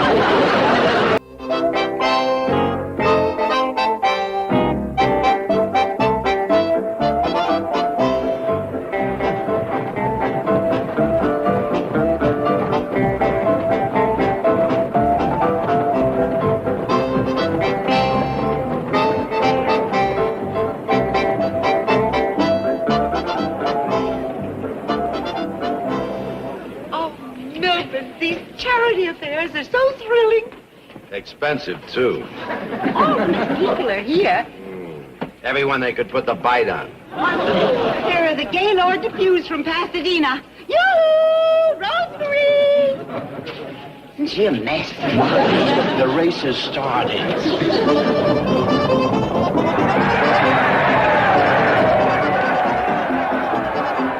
Quick, Melvin, let me have the binoculars. Oh, this is terrible. What? We're giving a party after the race, and Evelyn and Gladys are wearing identical dresses.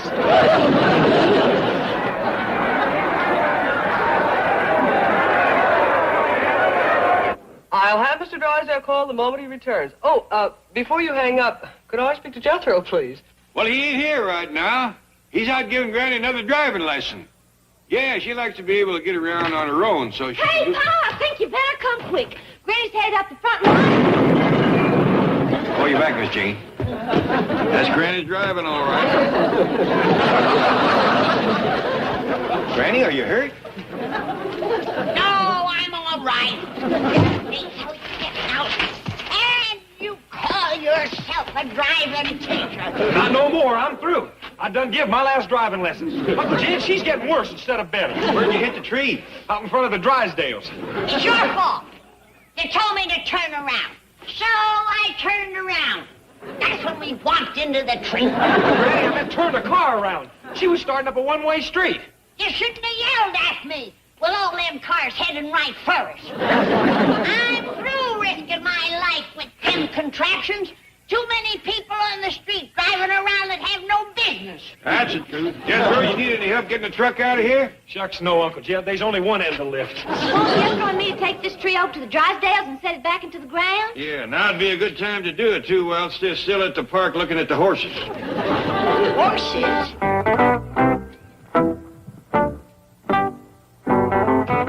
Jed, did you say the Drysdales buying a horse? Well, Miss Jane didn't say nothing about them buying one. She just said they were going out to look at some trotters. By dingies, that's what I need. A high-stepping trotter and a shiny buggy. Well, it would be trying to drive that truck. I don't recall ever seeing a buggy in Beverly Hills. Maybe they're going to make a comeback. Could be. I've been hearing a lot about there being too many automobiles and how they's causing smog and traffic jams. And accidents. I seen 3 of them just while I was driving. Is that a fact? I was in 2 of them. It would be a lot safer driving a horse and buggy. 2 heads is always better than one, especially when one belongs to a horse. I just bet they're going to come back in style. That's why Miss Drysdale's buying one. Now, hold on. Miss Jane didn't say they was buying one. I know Miss Drysdale. She's always got to be the first in the neighborhood. Where'd Miss Jane say they was going? Someplace called Hollywood Park. That sounds just like the spot where they'd have a barbecue and a horse auction. Let's go. Now, hold on, Granny. We don't know if they's having a horse auction. Miss Jane said it's Society Day out there, and we sure don't want to get mixed up in that. Oh, Jed, I feel so grand driving around Beverly Hills in a nice shiny buggy with yeller wheels and black leather seats and a red fringe on the top. Whoa! Let me call Miss Jane and see can we get the horse before you start fitting out the buggy. I want a high stepper with a long silky mane with lots of spirit, a real prancer. Chief, Mrs. Drysdale? Miss Hathaway, what are you doing here? Something wrong at the bank? No, Chief, but Mr. Clampett called. Something wrong with the Clampetts? No, Chief. Then what are you doing at the racetrack on my time? The nature of Mr. Clampett's call was such that I felt justified in coming here. It seems that Granny is most... If you two are going to discuss those revolting hillbillies, I'm going to the turf club. So the conversation is on a higher level. What is it? What about the Clampetts? Well, it seems the Clampetts want to buy a trotting horse. What? Apparently your being here today gave them the idea. Oh, I knew I shouldn't have come. That wife of mine's to blame. Now, wait, Chief. The idea has some merit. Are you off your rocker? Those horses cost a fortune. The idea is to keep their money in my bank, not spend it. But hear me out. I'll throw you out! Now you go back there and change your minds and dock yourself all the time you wasted. Chief, please. Listen to my thoughts on the matter. Sorry. Actually, the Clampetts purchasing a racehorse may have many advantages, both financial and otherwise. You're raving. First of all, it is a capital investment, subject to depreciation and capital gain and loss taxes. Really? Yes. Secondly, it ties in with their love of animals, their desire to own livestock. Yeah. And it could erase the threat of their moving back to the country. How? Well, an occasional visit to the stables might very well satisfy their urge for the rural life. Yeah. And you're sure of the tax advantages, eh? I checked with our expert at the bank. And, in addition to all this, it is just possible that their horse might win a vast amount of money. Terrific! Terrific! Oh, by George, this is one of the best ideas I've ever had. Congratulations, Chief. Just doing my job. Well, let's go down to the stables and buy the most beautiful horse we can find. Oh, perhaps the Clampetts would like to pick it out themselves. No. I don't want them to change their minds. I want them to see that horse this afternoon and fall in love with it. Meantime, you make arrangements for boarding it. Right, Chief. Oh, by the way, about your coming here. I'm sorry that I yelled at you. In fact, I think you deserve a reward. Really? Yes. Just forget about ducking yourself. Thank you.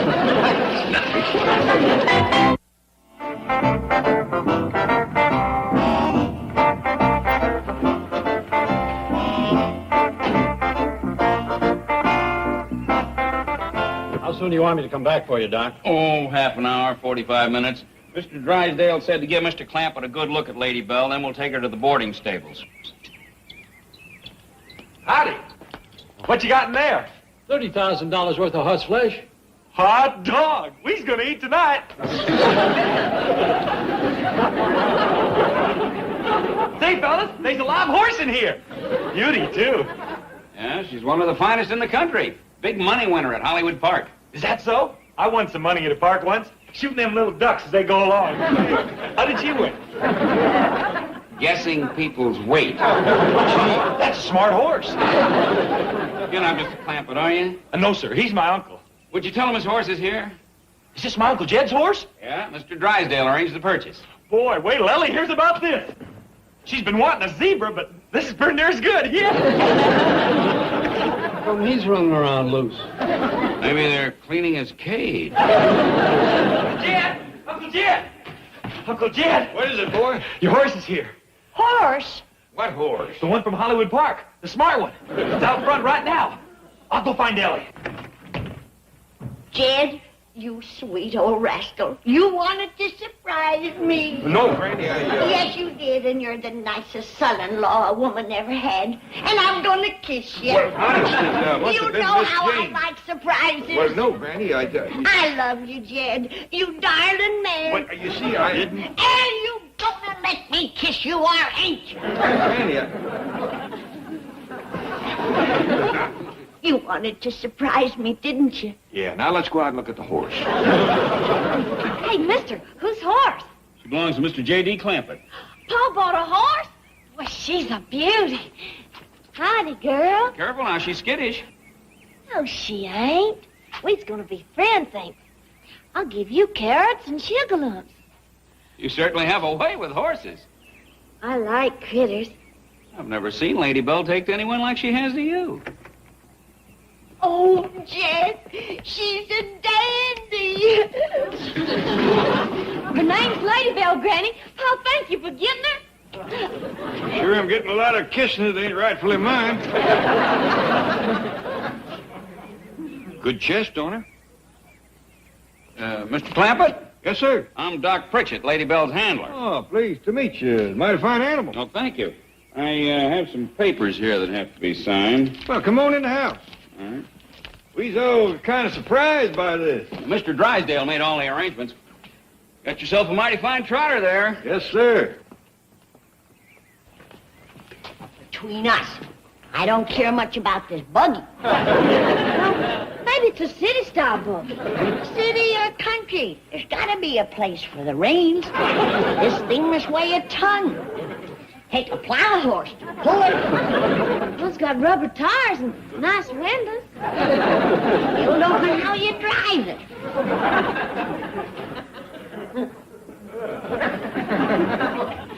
There ain't no place to sit down in here. You know what I'd do if this thing was mine? I'd let the horse ride in it. Oh, thank you very much, Mr. Clampett. That's all right. Come on, Pa. I'll show you her teeth. Well, Mr. Clampett tells me that Lady Belle is going to be your horse. What do you think of her? She's fine. But I don't see how she pulls that heavy contraption around. Oh, she doesn't. She's a sulky horse. I don't blame her. Where's the rig she likes to pull? Oh, that's over at the stables, along with the harness and the other equipment. Well, I'd like to have it. Up here? Of course. I want to show off around the neighborhood. Well, Mr. Drysdale said anything you want. May I use your phone? Right in the hall. Help yourself. Granny, I think you're going to be real happy with this mare. I'll be happier when her buggy gets here. That fella's having her sent up from the stables. Well, can I ride her out to the gate and back? Let me have a turn on her first, Ellie. I think I'll gallop by Miss Drysdale's and give her a look. You want a leg up? Of course not. I've never needed any help to get on a horse. Just give me a little running room. I'm just as spry as I ever was. Now hold still, Lady Belle.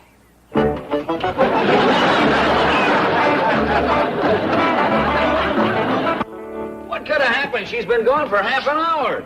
Nothing to worry about. Granny sits a horse like most folks sit a rocker. Yeah, but Lady Belle isn't a saddle horse. That's all right. Granny ain't using one.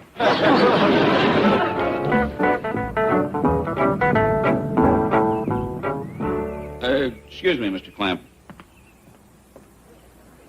Nervous kind of fella. Ought to pick up whittling. Here's your sulky, Doc. Never mind that. We got to find Lady Belle. She run off? She was ridden off. Bareback. A $30,000 trotter? Come on, let's go. Jet?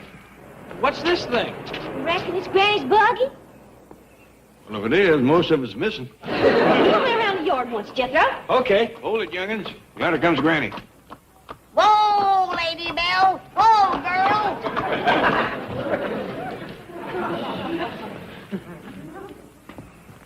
What's that? I'm afraid that's the buggy the fella promised you. Jed, it looks like we've been took. Well, he got short of the mite on the buggy, but there's nothing wrong with the horse. Is there? What is it? I must have rode her 10 miles. Used every trick I know. Never could get her to go faster than a trot.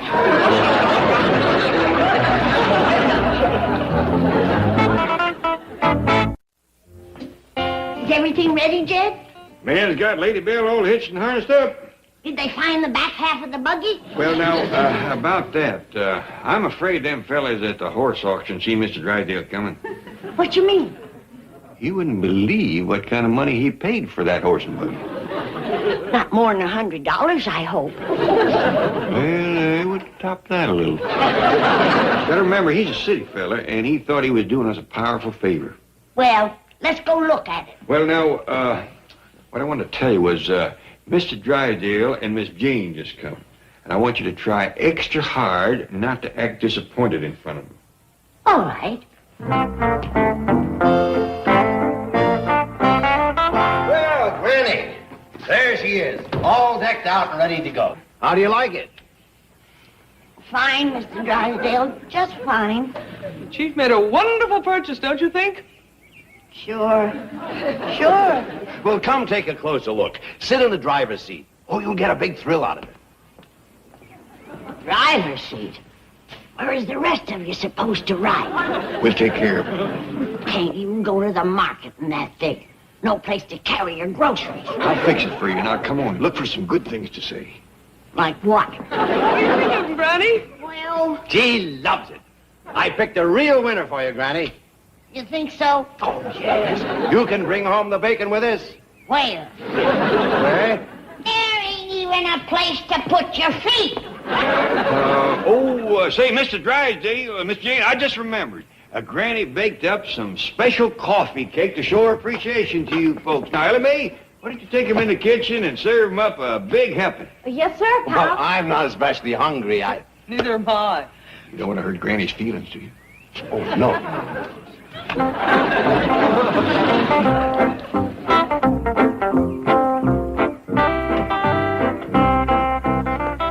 How's the set, Granny? Poor. Now, don't you worry. Jethro and me will build you a box so you can put your feet and your groceries in. Uncle Jed, this rig ain't for hauling, it's for racing. Racing? Yeah, I was talking to the doc yonder. He says the fella that sold it to Mr. Drysdale didn't do nothing else. Went all around the country racing. All right, doggies, I'll bet you that's the reason he stripped this buggy down so he'd get as light as he could. Kid, I like racing as well as the next person. And I even took some things off Pearl's buggy so I could beat Elverna Bradshaw. But this is ridiculous. Maybe the reason that he had to strip it down special light was because the horse was slow. Slow? I couldn't even get her to break into a gallop. Well, that don't make no sense at all. Doc says Lady Belle was bred and trained for nothing but racing. Been in over hundreds of them. Reckon it was your setting on her that slowed her? Could be if she wasn't used to it. Hand me them reins, Jethro. I'll give her another try. Steve, go to the bridle, Doc.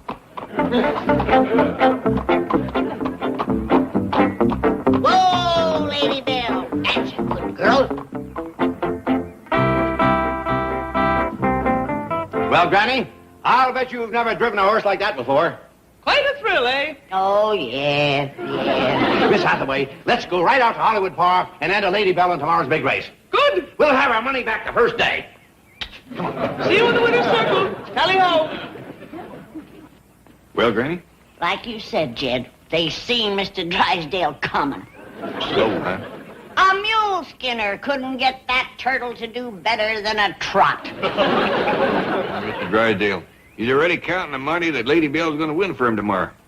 The only way that horse can win a race is sitting in the back end of a fast car. You got one chance. Ellie Mae. She ain't got a fast car. Oh, but she got away with critters. Forget it.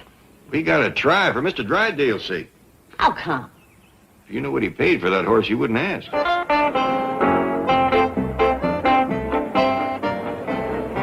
Come on, Margaret, let me have the glasses. They're getting ready for the first race. All right, Milburn, just let me see. Howdy, folks. Howdy. Oh, Mr. Clampett, before your box is right behind us. Oh, thank you. What are those gentle people doing here? They happen to own one of the finest trotters in the country. We're Granny and Ellie Mae. But Dom's talking to the horse. Howdy comes Ellie. Here, Ellie, right up here. Howdy, everybody. You know, if Granny doesn't hurry, she's going to miss the first race. Oh, no, she ain't going to miss it. She's going to be in it. Yonder they come, getting ready to come in. I don't see Granny or Lady Belle. She'll be along in a minute. Yeah, there was a little trouble about getting there started with others. Yonder she comes.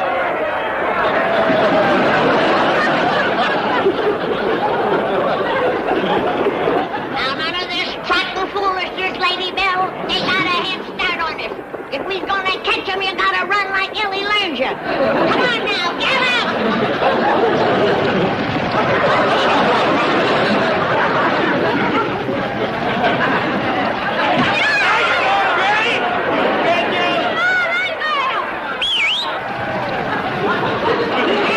Faster! Do I have to come up there and show you how to run? That's it now! Take after him! Make Ellie proud of you!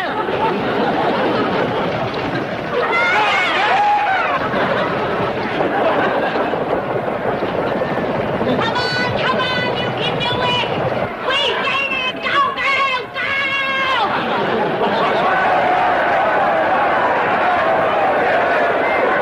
Pick them up and lay them down!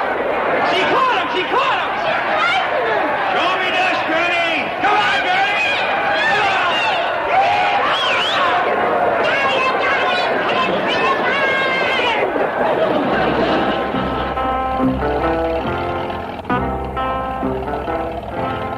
Don't fret now, Granny. You done fine. You won fair and square. And how come they didn't give me the money? Nor put the flowers on me, nor nothing. Because she was disqualified. You! Don't scrap it now. We's proud of you, Granny. You too, Ellie Mae. And you too, Lady Belle.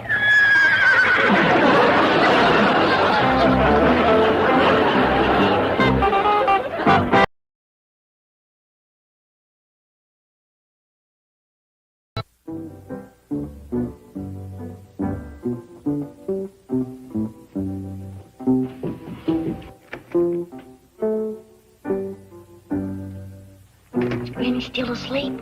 I listened at her door. Not a peep. Buggy stairs out front. Come on.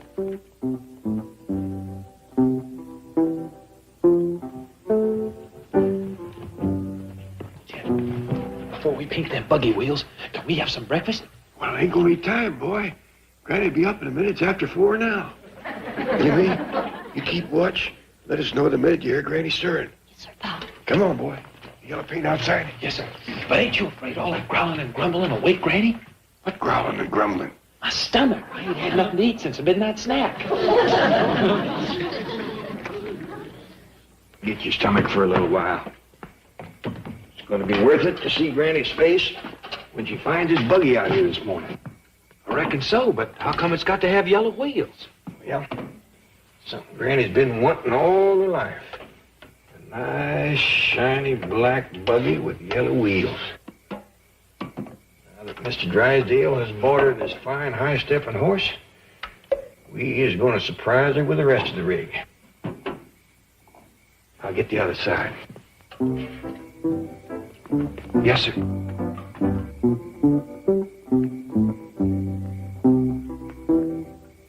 What in the blue blazes? Morning, Jed. Wondering what happened to all the lanterns. What's the big idea? I was afraid you'd forget about the yellow wheels. How long you knowed about this buggy? Since you fetched it home last evening. He was going to spring it on you. I know. I figured I'd be done painting and be back up in bed in time for you to surprise me. I couldn't find a lantern. Jed, if you and Granny don't quit talking so loud, you're going to wake Granny. Granny? He knows all about it. Hot dog. Now we can eat. Now, hold on, boy. By the time Granny's through making breakfast, we can be done painting these wheels. Yeah. Then you can surprise me. I sure wonder how she found out this buggy was here. Search me. I done everything I could to keep it a secret. You did? Yes, sir. I told her last night, I says, don't open that front door, because there's something out there you ain't supposed to see. Good work, boy. Thank you.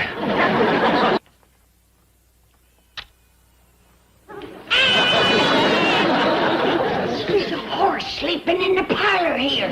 Yes, sir, Granny. That was a surprise I didn't want you to get. What's it doing in here? Well, you said you couldn't sleep in my room no more.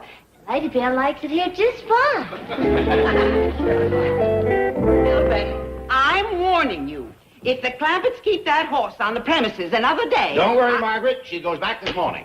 What I can't understand is why you bought it for them in the first place. As an investment. Lady Bell is a champion-bred harness racer. I didn't know they were going to make a house pet out of it. House pet? I understand Ellie Mae let it sleep in her room. Well, for once that mansion had a well-bred occupant. Now remember, this morning. Don't worry. This is one time I'm with you. That's a $30,000 racehorse. That's it, Lady Bell. Step high and handsome. Show your style. That's it. Whoa! Granny. Morning, Mr. Drysdale. How do you like my buggy? Well, fine, but you shouldn't let Lady Bell pull it. Why not? Granny, I want to take her back where I bought her. She ain't that bad. All I have to do is break her from wanting to trot all the time. Look, Granny, I'm a little late getting down to the bank, so... Get in. I'll get you there in a jiffy. Well, no. I can get her to gallop if I need to. You seen me win the race. Well, it's not that. I have a ride to the bank. Well, then I'll take Miss Drysdale for a spin. No, please. Why not? Because I've changed my mind. I'd like you to drive me to the bank. Fine. But I want your wife to see my new rig. I'll call her. Miss Drysdale. You don't want Margaret to see this. Oh. Afraid she'll want one, huh? Yeah. That's it. Let's go. I'm late. Hear that, Lady Bell? Just like Ellie showed you for the race. Cut loose.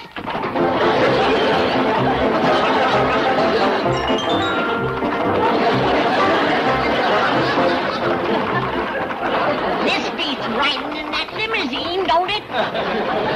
Come on, Lady Bell, show him some real speed. Whoa, Lady Bell, easy, girl. Cool her down, young'uns. She's been clean to town and back. Well, that's where you be. Took Mr. Drysdale to work. How do you like the buggy ride? Jed, he plumb loved it. When we pulled up in front of the bank, he didn't want to get out. You didn't, huh? Had to pry his hands loose.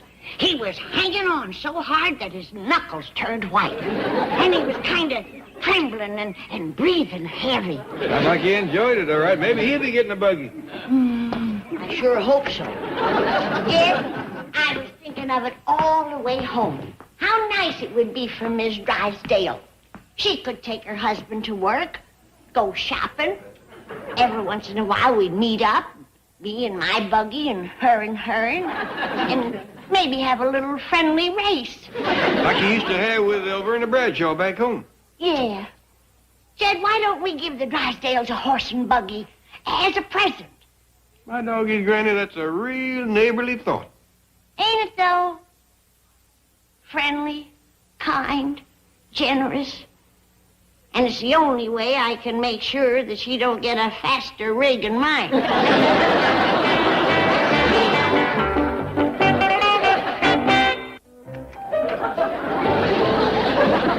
Haven't the tranquilizers taken effect yet? I'm feeling better now. Help me to my desk. Chief, go, you're not in the buggy, Bill. Listen, you can retrieve Lady Bell. Granny's bought another horse. She's bought another horse? Yes, the stable just called to check her credit. Oh, this is wonderful. Well, let's hurry up there and grab Lady Bell. I can get my $30,000 back. Excuse me, Chief, but how are you going to get Lady Bell back to Hollywood Park? Carry her in my arms. Well, did you get the Drysdales a horse and buggy? Sure did, Jed. It's a dandy rig. Miss Drysdale and me's gonna have some first-class races. Well, good. Let's go have a look. Hi, doggy. That is a fast-looking buggy. Best I could find. Now, from the look of this horse, you and Miss Drysdale is going to be about an even match. She is the twin of Lady Bell. Well, this is Lady Bell, Paul. Where's Miss Drysdale's horse? Jethro's walking her around outside the house. Yeah, she's a high-spirited animal, Jed. Her name's Lightning. Let's go eat. Well, I want to see her. Jethro! When you've seen one horse, you've seen them all. Come on, now, I'm hungry. Go ahead and eat. I want to take a look at Lightning. Yonder she comes.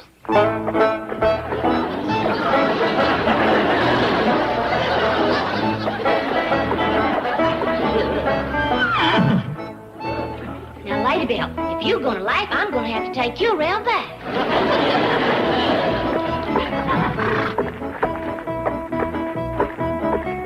Who named this horse Lightning? I did. Granny, was you honestly fixing to give this poor old animal to Miss Drysdale? What do you mean, poor old animal? All it needs is a little grooming and some good food. Well, it used to chew with. It's got teeth. Hasn't it, Jethro? Yes, ma'am. One upper, one lower.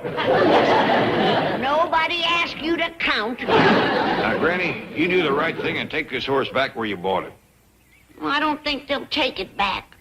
It was on sale. Yeah, $175. For this critter? No, sir, for the buggy. They threw the horse in free. But you take it back and get Miss Drysdale an animal she can be proud of. She can be proud of this, one. Granny, I am plumb ashamed of you. Doggone it, Jed. Back home, Melverna Bradshaw beat me every Sunday for 30 years. I'm an old woman, Jed. And before I go to my reward, I'd like to win one buggy race. And listen, the most important part. It ain't that you win or lose, but how you play the game. That's all right for him. But at my age, I gotta take my wins any way I can get them. Well, Lightning, you pert near got in a race.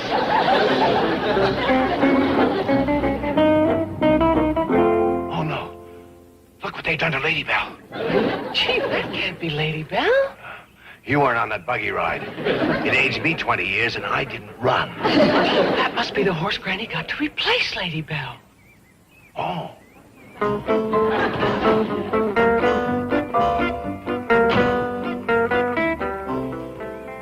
Granny, what a magnificent animal.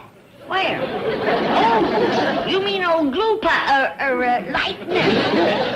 You like her, huh? Oh, she's beautiful. She's a much better horse than Lady Bell. You know something, Mr. Drysdale? For a city fella, you sure are a shrewd judge of horseflesh. Well, it doesn't take an expert to see that she's a real champion. Drysdale, I'll tell you what I'm going to do. What? I'm going to give you that champion horse. Well, what for? Throw that buggy. I'm going to throw that in, too. But I have no use for a horse and buggy. Well, it's really for your missus. Margaret, You said she wanted one. I did? Yes, I guess I did. Well, now she's got one. And her and me can have some nice buggy races. Buggy races? Well, kind of friendly affairs around the neighborhood. But Margaret hasn't had any experience. That's all right. Lightning has had enough experience for the both of them. Well, thank you, but I don't... Hear you turning down my gift? Oh, no. Of course not. Good. Then wake her up.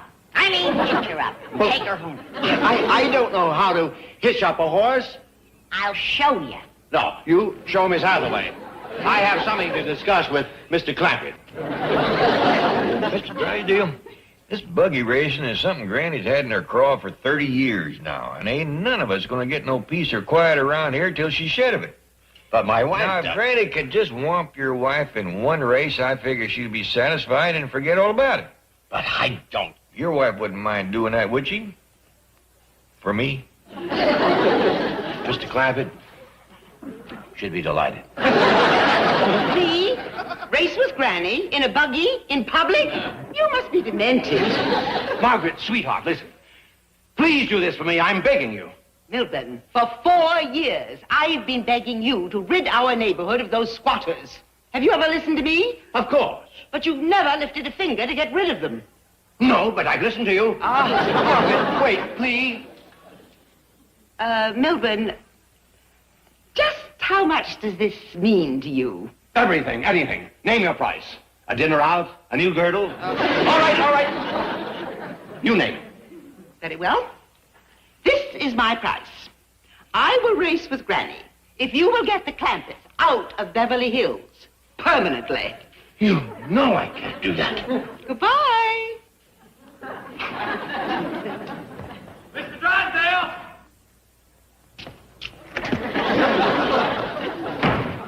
Here's your horse and buggy.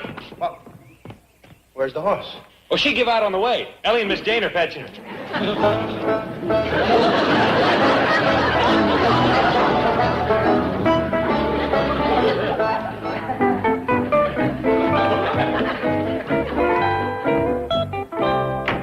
Margaret, come back.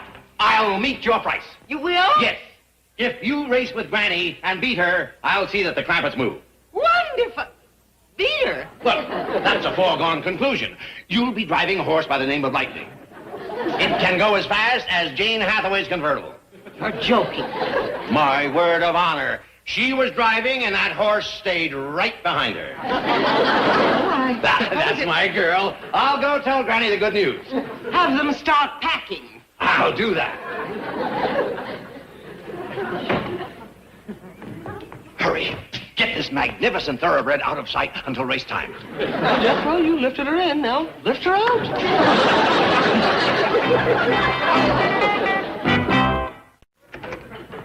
Granny says she mixed up some special feed. Yeah. Gee, I wish I'd have known you wanted it. I'd have saved you some. You mean you ate it? Yes, sir. All of it? Just this one potful. Oh, you take the cake. Where? Never mind. But, Uncle Jed, I'm still hungry. Lifting that horse in and out of Miss Jane's car give me an appetite. You put a horse in Miss Jane's car? Yes, sir. That was the only way we could get that poor old thing over to the Drysdales. Poor old thing. Lightning. Here, Uncle Jed. I scraped you up a spoonful. Oh, thanks. So Granny stuck Miss Drysdale with Lightning, huh? They call her Old Glue Pot over to the stable. Well, she ain't gonna get away with it. You and me is going over to that stable and get Miss Drysdale the finest buggy horse money can buy. Okay. Sure you don't want some of this? No, thanks. Come on. I just changed my mind. Too late. I swallowed it. I got a better idea about the horse. We are really gonna learn Granny to cheat. No need to do that. She does pretty good right now.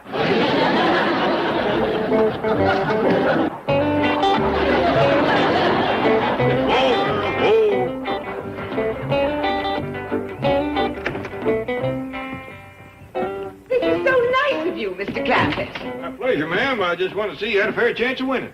Hey, this horse looks like Lady Bell.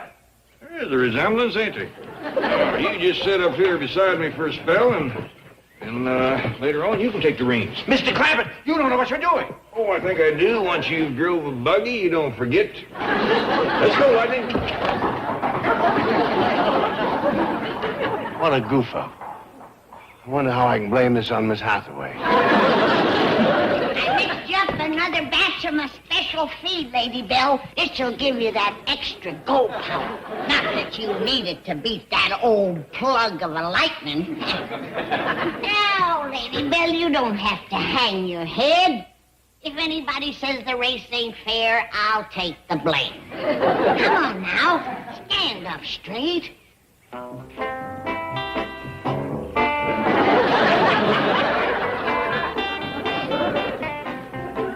Boot blacken.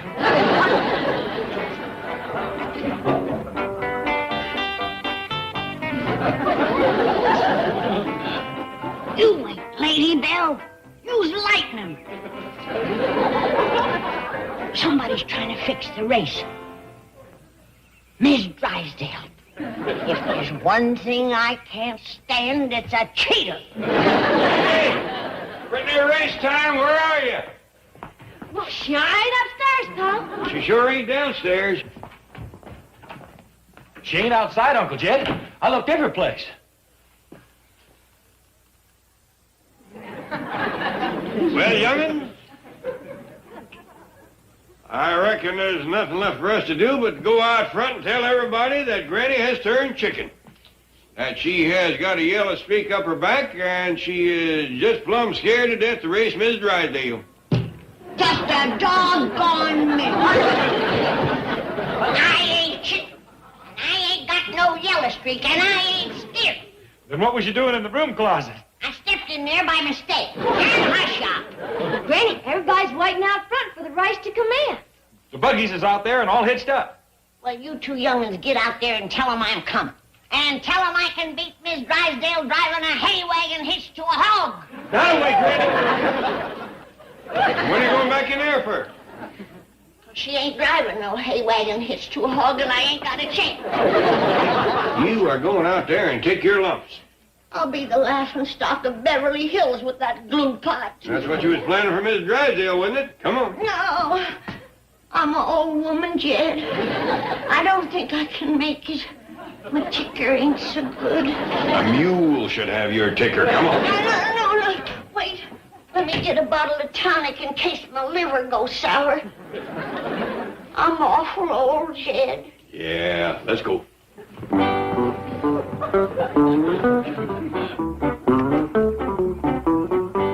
Here she is, folks. The race can commence. Granny? I'm coming. I just wanted to get a little straw for my horse.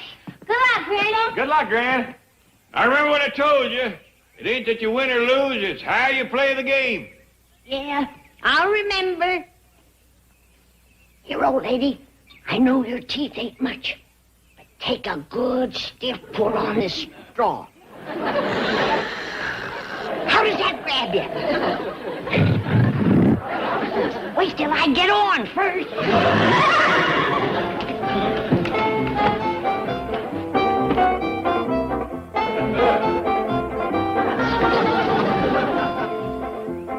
On your mark. Get set.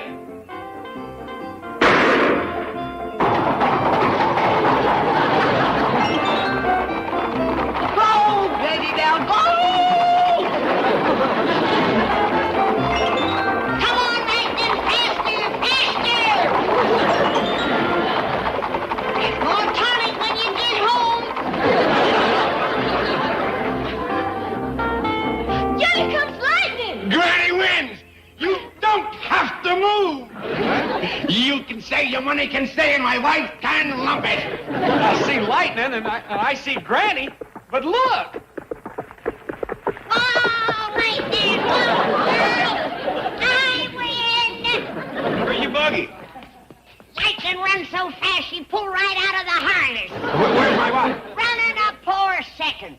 And I hope this teaches her a lesson. Cheating don't pay.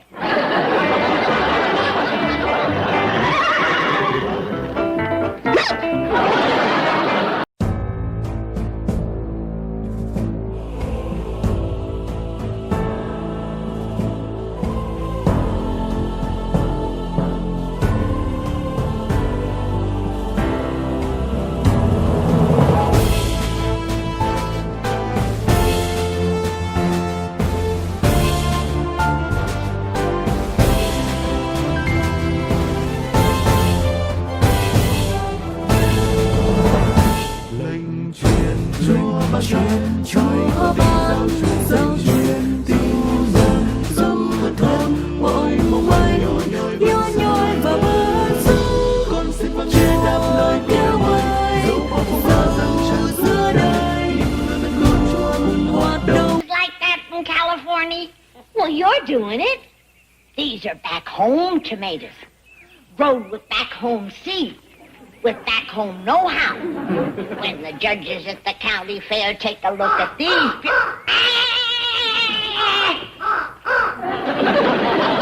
That's that scarecrow you're sitting on, you stupid crow. Scared! See one of yours? No, ma'am. Can I have him? You can have him in a pie. And them blasted chickens with him.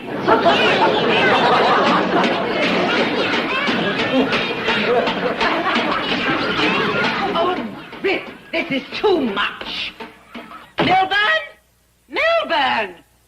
How long must I endure those salted sharecroppers? What is it, dear? I'm late. Granny, aren't you going to the office? Yes. As a matter of fact, they're taking some pictures of me for an ad campaign. The idea is to project a new, youthful image for the bank. So I thought I would dress accordingly. Well, the Clampetts are... What is that? It's just a little hairpiece. I am prematurely gray, you know. How's it look? Ridiculous. Now go next door and tell... Margaret, I am supposed to personify youthful, vigorous leadership. Then personify it by vigorously leading the Clampetts out of Beverly Hills. Anyone with $50 million is entitled to live in a mansion. If only they'd live in it, with the doors and windows closed and the curtains drawn. But no, they have to root about outside, dig in the soil. Look at Granny. She's only trying to grow a prize-winning tomato.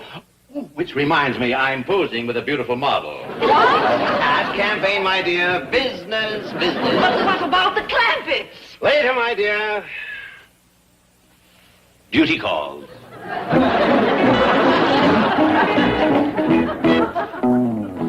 He's posing with an ostrich? Yep. He's going to be the symbol of her whole campaign. Take a look at that ad layout sketch. Don't bury your head in the sand. Look to the future with the Commerce Bank of Beverly Hills.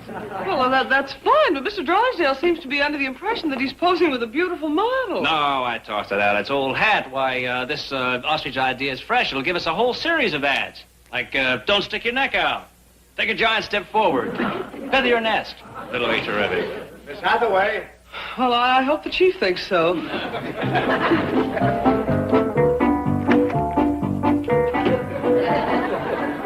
Chief! How's this? Projects that youthful image, doesn't it? Well, it certainly does. Did Nelson find a model? Well, yes, Well, but... how does she look? Beautiful figure. Fantastic legs.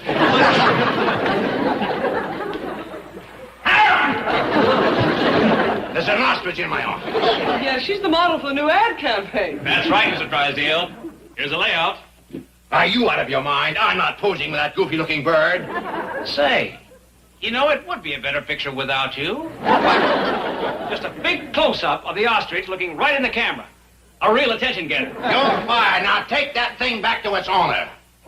Okay. Here you are, Mr. Drysdale. Her name is Miriam. What's the idea? You're the owner. Me? Make sure that she'd be available for the whole campaign. The bank had a buyer. Take good care of her. Cost you $2,000. Bye. I'll send my bill in the mail. What am I going to do with an ostrich? You can give her to the zoo. Give? I want my money out of this thing. Well, we can advertise it, but meanwhile, where are we going to keep her? Miss Hathaway, I've often heard you mention how lonely it is in your apartment. How would you like to have a roommate? Oh, sure. Well, think it over. I understand a pet bird can be a lot of company. Chief, I can't keep an ostrich in my tiny apartment. Move into a larger one. All right.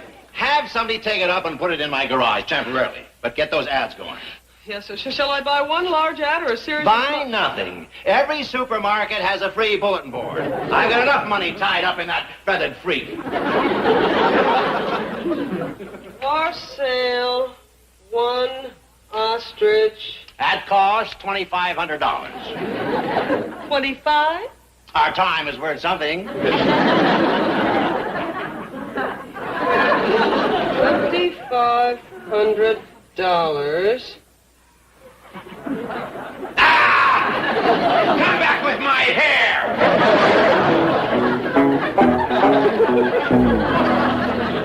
Ravenswood, what a magnificent tomato. Wherever did you find it? Right at your front door. The greengrocer's truck. That's exactly what I want. How would you like it prepared? Oh, it's not to eat. I hope it will discourage Granny from trying to grow her own. Miss Drysdale growed this. Well, she let it slip that her butler and vegetable man done the work. But they growed it out by her front door. And you can bet your boots she'll take credit for it at the county fair. No, we ain't sure that she... I know that spiteful woman. She'd do anything to beat me. Why, she never cared shucks about growing nothing till she seen me do it. That's true. Well, we'll see who wins first prize. Where you going? I'm gonna stir me up the doggonedest batch of tomato growing tonic you ever seen. Didn't know you had one. I don't. I'm gonna invent one. And by the time the fair rolls around, my tomatoes will make that thing look like a bloodshot gooseberry.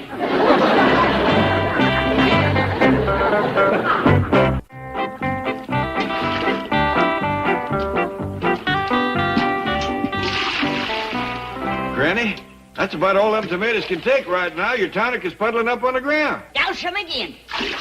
Well, why not let it soak in overnight and give them some more in the morning? I'll make another batch in the morning. Them tomatoes are gotta be forced grown. Well, you can only push nature so far. Don't you tell me what I can do. It's coming on for dark. We'll get lanterns. Your tonic's commencing to run out.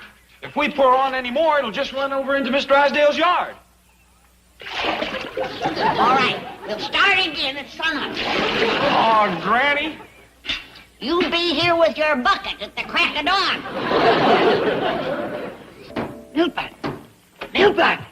Wake up! What? Someone's trying to break into our garage. Garage? Yes, I can hear them pounding on the door. Oh, that's the ostrich. Ostrich! She'll quiet down and go back to bed.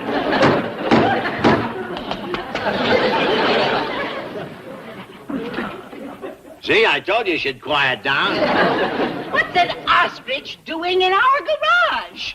Waxing the car. Get back to bed.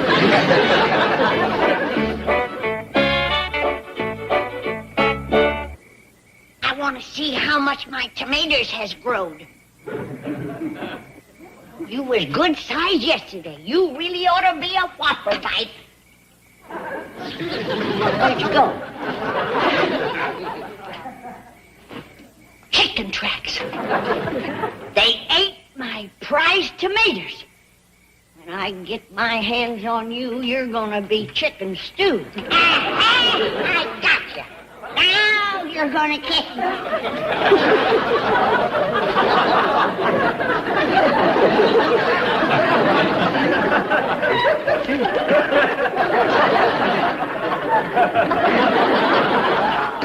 A growing tonic.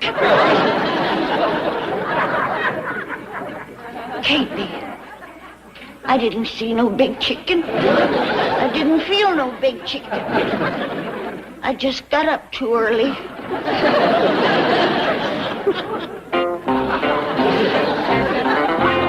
Funny the things you think you see in the dark.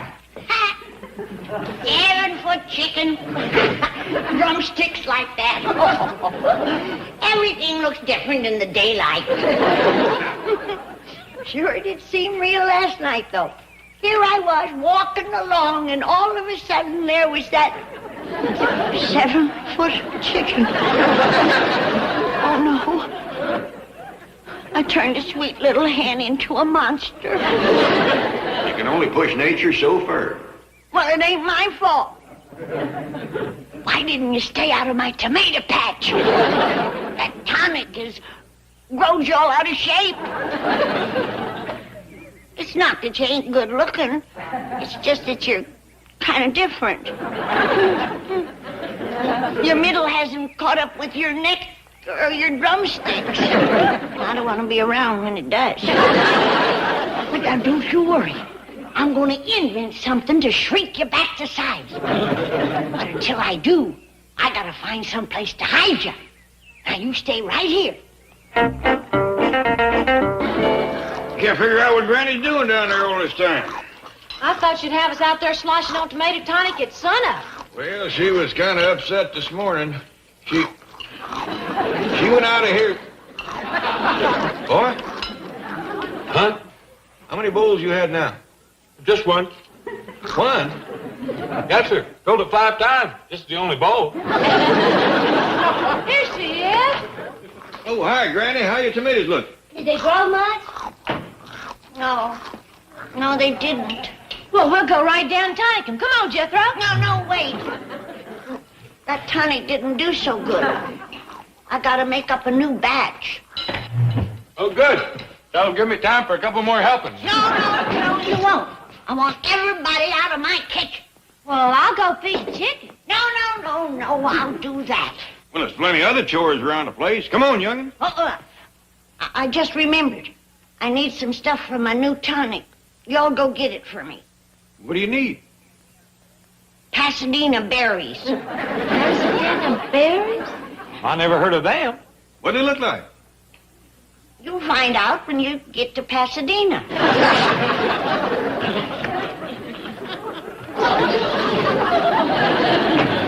Go out the front door.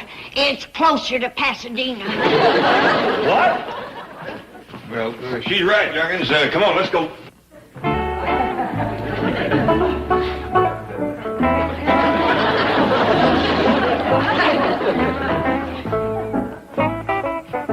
Now look, High Pockets, I'm going to do everything I can, but you got to stay where I put you. If there's one thing I can't abide, it's a pushy chicken. Now wait right there.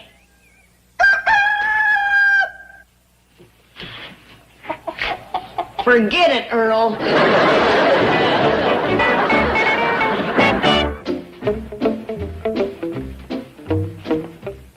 I reckon you young'uns was smart enough to see right through Granny's business about the Pasadena berries. Sure, Pa. Heck yeah. Good. Want to take along some baskets for the berries or pick them up in Pasadena? Jethro, there ain't no such thing. Well, yes, there is. That's where they hold a rose parade. I was talking about berries. Oh. Now, we all know that there's something mighty powerful vexing Granny, or she wouldn't have gone to such trouble to get shed of us. Now, the way I got it figured... Uncle Jed, can't we talk about this on the way to Pasadena? Boy, we ain't going to Pasadena. How else are we going to get Pasadena berries? Jethro, Granny just said that to get us out of the house so we wouldn't find out what's got her jumpy as a grasshopper in a chicken pen. Now, the way I got it figured, it's got something to do with the tomatoes. So let's get around back and take a look. Before we go to Pasadena? Yeah. Want me to get some berry baskets? No.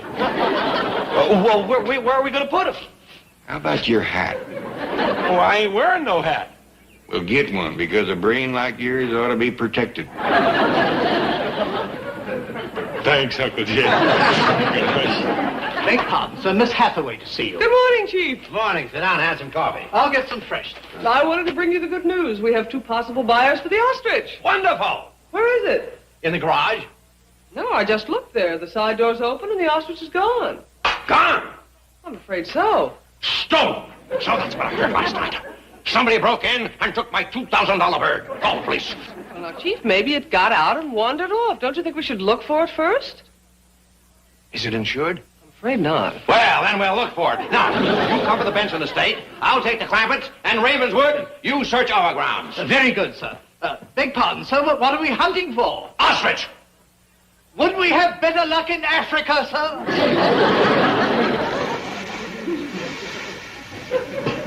Damn blame pushy chicken. Now look, I'm doing the best I can. I'm working again time trying to come up with a chicken shrinker. Don't look at me like that. I know you got a right to be upset. And I know I hadn't ought to meddle with nature. But give me a chance.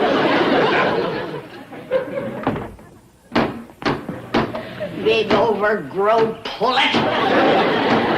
Now look, you ain't helping any by standing there kicking on that. All right. You can come in and watch. My dog is the ripe ones is all gone. Well, it wasn't my chickens that got them, honest, Pa. I know that. They couldn't even reach them high ones. Well, maybe the crows got them. There was a big one here yesterday. Yeah, that could be. He brung a bunch of his friends over here and had a tomato party. Looky here, Uncle Jed. Ain't nothing left hanging on the vine except these little old green rascals. Yeah, true, you hadn't ought to picked them. Well, how else was I going to fetch them to you? Unless I ripped up the vines. What's the matter with you this morning? Nothing, except I'm awful hungry. Hungry? You had 5 bowls of flake. That's just it. I never got to finish breakfast. How we know what's got Granny all upset? Yeah, she ain't gonna win no prize with these. Hey, young'uns, we gotta go down to the store and get Granny the best tomatoes we can find. Well, she ain't likely to win no prize with store-bought tomatoes neither. No, but we can make her think she could have won, and sometimes that's just as good. Hey, Uncle Jed, are we going to go to the store before we go to Pasadena and pick berries? Yes, sir. Try to get this through your head. We ain't going to Pasadena to pick berries. Now, come on, let's go to the store. Oh, I see. We're going to buy them ready picked.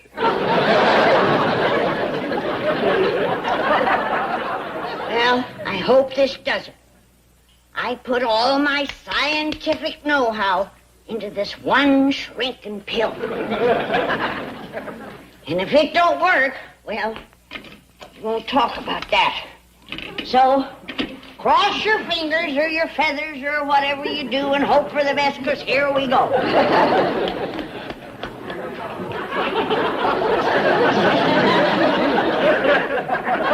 You need some water to help you swallow it? Clampett! Fanny! Anyone home? Come on, get it done. You gotta shrink back to chicken size before anybody sees you. Hello? Where's everybody? We'll never make it. Come on, I gotta hide you. Move, you big cluck!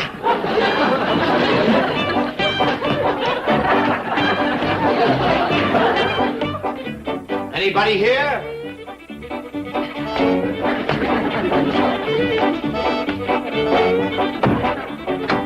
Now stay in there and keep quiet.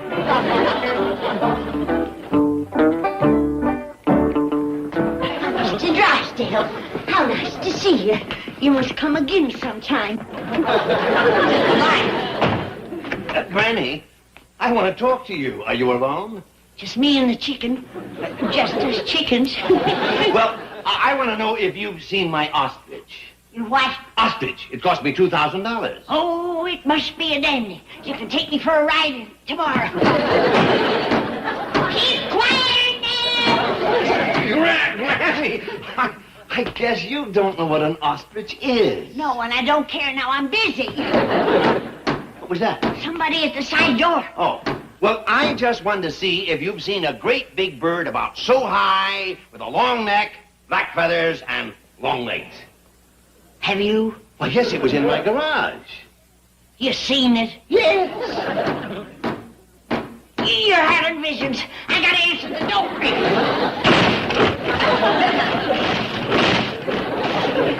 They got tired of waiting. Oh, that's terrible. I'll speak to them about it. Now!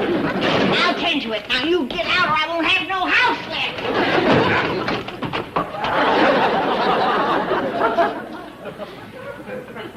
Oh, no. The pill didn't work. You're just as big as ever. Now, young'uns, we gotta make Granny believe that her growing tonic turned them little green tomatoes into these since this morning. Reckon she'll swallow it, Pa? It's worth a try. She'll always believe if it hadn't been for them crows eating the big uns, she'd have won the first prize sure as shooting. Hey, look at yonder. What's that? Granny, what you riding?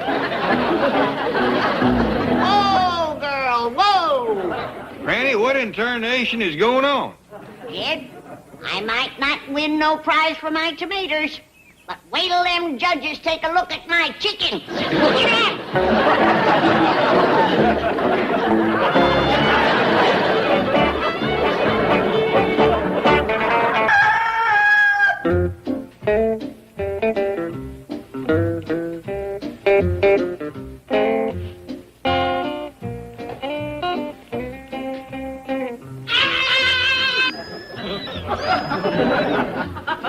Ellie Mae! Ellie Mae! One of you cats has got her kittens in my nightgown drawer. Dead! Dead!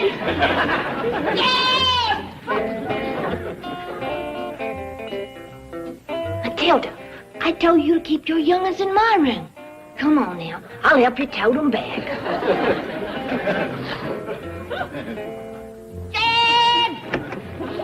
What's all the commotion, Granny? I thought you told Ellie to keep her critters outdoors. I did. Well, there's a whole cat family bedded down in my chiffonier. Now, Granny, you sure? Come see for yourself. They're sleeping on my best nightgowns.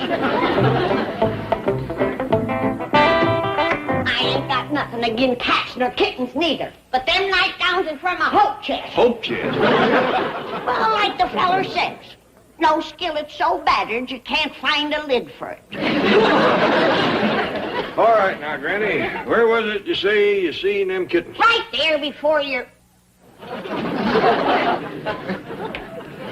it was here. I seen them. A mama cat and 3 young'uns. Granny, I had a dream like that myself last night. I dreamed about this great big buck deer. I didn't dream them pussy cats. I seen them. All right, Granny. Now, why don't you make some coffee, and I'll finish getting dressed, and I'll see you in the kitchen.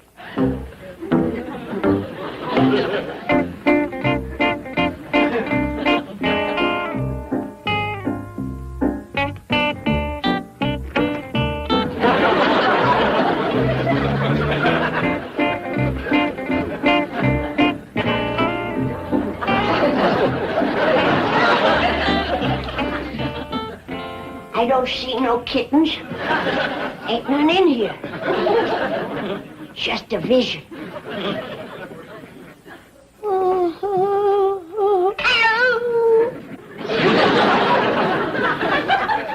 I didn't know that was a vision. I'd swear he had his claws in my leg.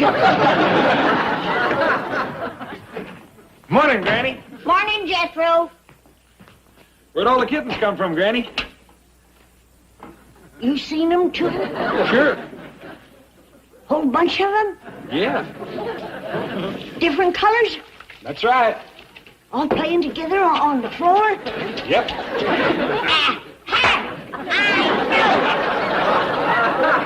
Excuse me, Granny. I gotta go get the milk. You do that, boy, and I'll put the kittens out. Yes, ma'am. You're cute little rascals, but you don't belong in the...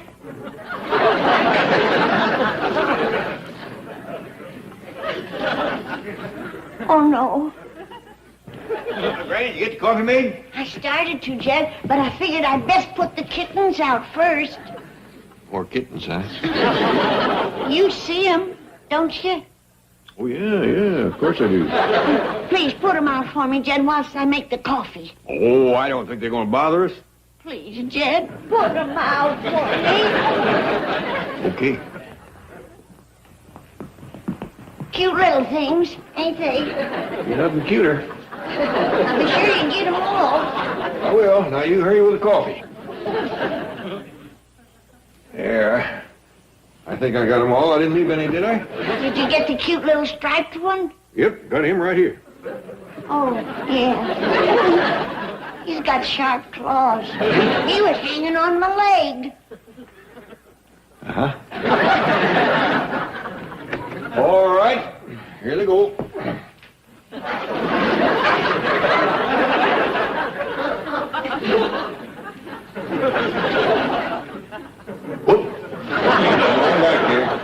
Get out there. Morning, Daddy. What you doing, Paul? Oh, I'm putting out the kittens. We had a house full of cats this morning. Gee, I'm sorry about that, but I just had to fetch him inside last night. Huh? What was that? You brung cats into the house? Now, Granny, please don't get mad. Mad? I'm gonna kiss you. I thought the load had shifted. I put him out again just now. Well, tell me, why did you bring him in last night? So's they wouldn't get stole. Stole? Yes, sir. The fellow on the radio last night said the Beverly Hills folks is being robbed by a cat burglar. Hey, everybody. The milkman says to be on the lookout for the cat burglar. Yeah, we were just talking about him. Boy, I sure hope he comes here. Them cats always chase me clean around the house trying to get to this milk. He hadn't better come here. Well, we could sure spare a few. Now, young'uns, there's a right way and a wrong way of getting things, and I don't hold with thieving. Well, I'm gonna set a trap for that rascal just in case. Reckon he'll show up here, Uncle Jed? Well, with our bait, I'd say there's a real good chance.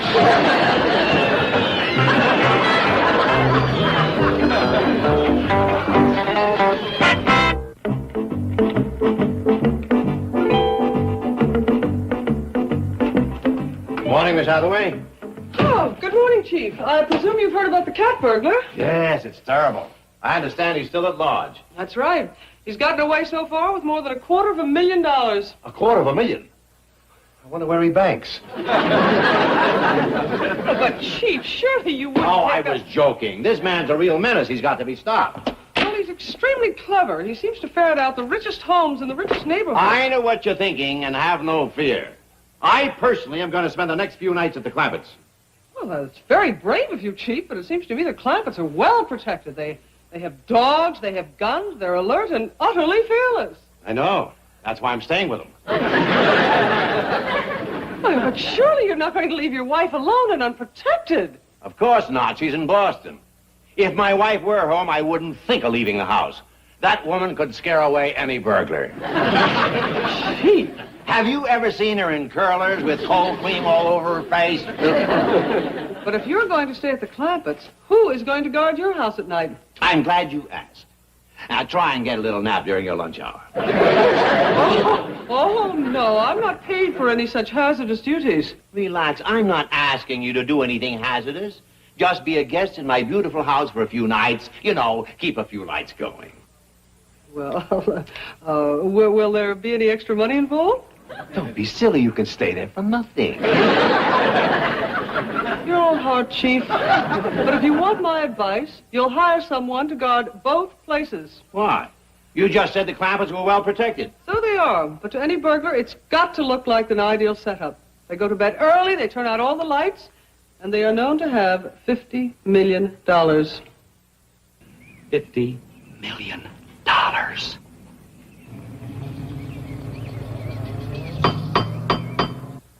I'll get it, Uncle Jed.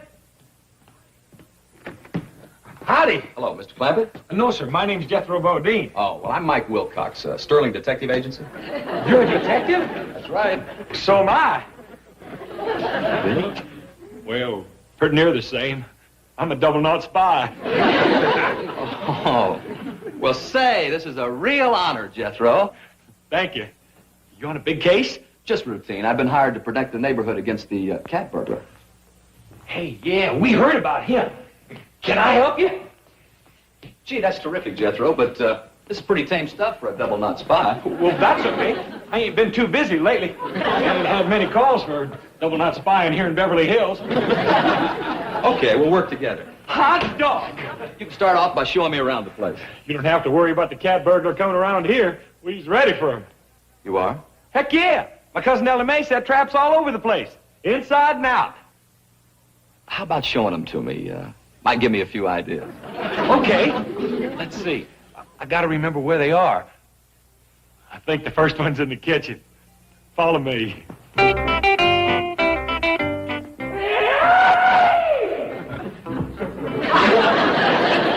I was wrong. This here's the first one. Jethro! Get out of my snare! I didn't get in here on purpose, you dumb old girl. Oh, Mr. Wilcox, this here's my cousin Ellen, and this here's my granny. Howdy. How do you do? Howdy, young feller. How do you do? What in tarnation is going on? Oh, Mr. Wilcox, this here's my Uncle Jet. How do you do? Pleased to meet you. Mr. Wilcox here's a detective looking for the cat burglar. I was showing him some of Ellie's traps. Can you just point to him? I'll show you the rest of it. Hey, wait a minute, Ellie. Get me down out of this thing. Okay, Jethro, just a second.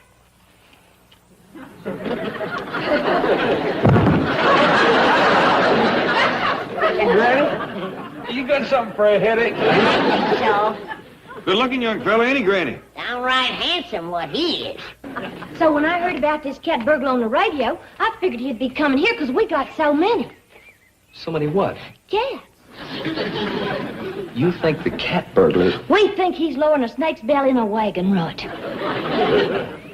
Like Granny said, if he wants a cat, let him knock at the door and ask. I see. The whole family. Oh, yeah. Pa says stealing cats is pretty near worse than being a chicken thief. I agree. You like cats, huh? I love them. That's why I asked for this assignment. I'm going to make sure that the cat burglar gets everything that's coming to him. Good for you. When he comes here, he's good as caught, because I got traps all over the place. Just a minute, Ellie Mae. What are you doing? Well, I'm fixing to show Mr. Wilcox another trap. I'll do that. I'm the one that's working with him on this case. Now, where is it? Out yonder in the grass, where that saucer's is sitting. You see, it'll have milk in it, and cats will be drinking out I'll of show it. you, Mr. Wilcox. Be careful, Jethro. Don't worry. A double knot never gets caught twice. If there's a snare hidden in this grass, I'll... Aha! I found it! That is a beauty. You ain't seen nothing yet. Come on. Well, that's how it works, Mr. Wilcox.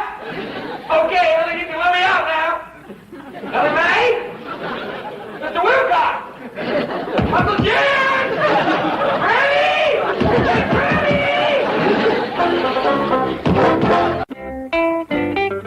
I believe this is the only room you ain't had to look at. And I don't see none of Ellie's traps in here. Well, she's pretty good at hiding them. Do you mind if I have a closer look? No, just help yourself. We's mighty beholden to you for trying to catch that cat burglar.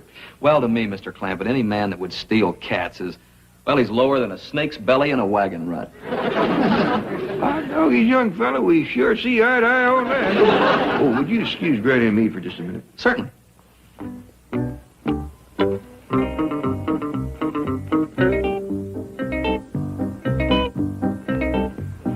Where's Ellie? Changing into a dress.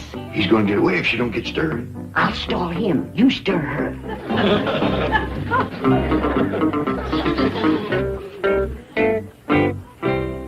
So you found that, did you? Oh, I was just happening to move this. That's how I happened onto it. But you're wasting your time. I've been 4 years trying to get this radio to work. Radio? I have stood here for hours, twisting this little dial. Can't even get static. No wonder they covered it up with this picture. One of these days, I gotta have this fixed. Oh, Granny, by the way, there is something I ought to warn you about. What's that? Well, sometimes these cat burglars take other things. Really? Mm. You reckon they'd take a possum or two, or maybe a raccoon? No, what I meant is that sometimes they take valuables, jewelry, even money. Land sakes. I got all the family jewelry up in my room. Lots of money, too. In a good, safe place, I hope. Oh, yeah. I reckon even a cat burglar wouldn't want to go poking through a woman's nightgown drawer. I'm sure you're right. Well, I've got to be going. Oh, now, wait a minute. Ellie Mae! I can't find that girl no place. She ain't in her room. Well, Mr. Wilcox is going to get away. I mean, he's got to leave. You called me, Granny? Yeah. Where you been? Setting more traps. You want to see him? Well, I got to report back to headquarters. Well, maybe Mr. Wilcox can come back here and take supper with us tonight. Yeah. Oh, I wish I could, but I'm going to be pretty busy guarding the neighborhood against the cat burglar. Well, if he comes here, he's as good as caught. I got a dandy new trap out front. Well, if we should catch him, where do we get a hold to? Like you to have the credit? Oh. Well, I'll... Yeah! We got him! Jethro, stop springing he was here. Come on, Granny. If you hold me, I think I can cut him down from the upstairs window. This is a real beauty. Congratulations, Ellie. Thank you. Well, I'll see you around, Jethro. My ride's coming. Hey, wait a minute. You're going to take me with you, ain't you? Not this time. But you said you needed somebody smart. Yeah, I know. Well, here I am. Where else are you going to find a fellow with my kind of brain? I don't know. See you around. Bye, Ellie. Bye. Get going. This job is going to be a piece of cake. With nuts.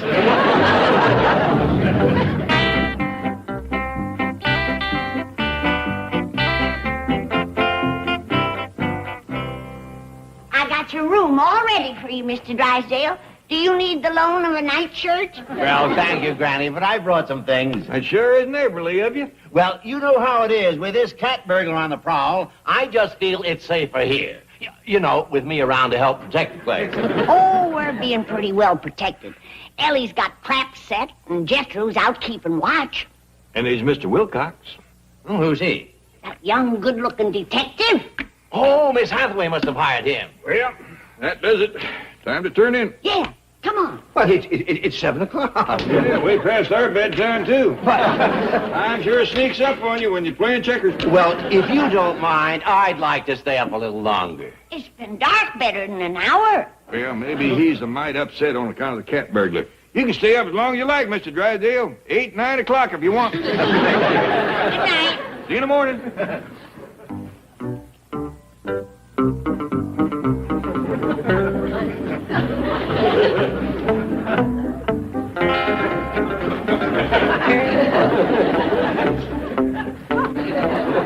Mr. Clampett, Granny, wait for me.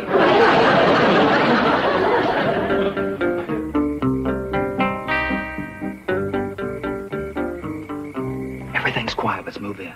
Mike, it's too early. They're asleep. Believe me. Just follow the plan. Okay. Jed, hurry up. Come on. What is it, Granny? I hear the noise. It's probably the cat burglar.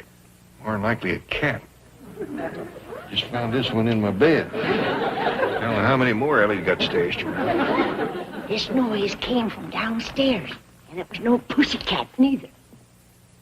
I don't hear nothing. What y'all doing? Granny thinks she heard a burglar downstairs. Want me to go down and grab him? No, you get back in bed.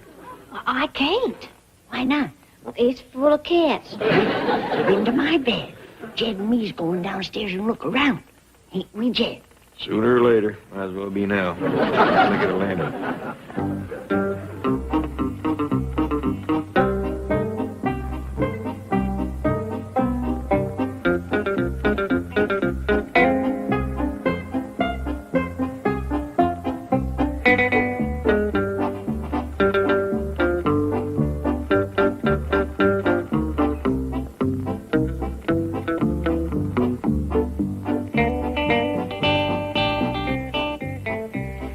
Where's that detective?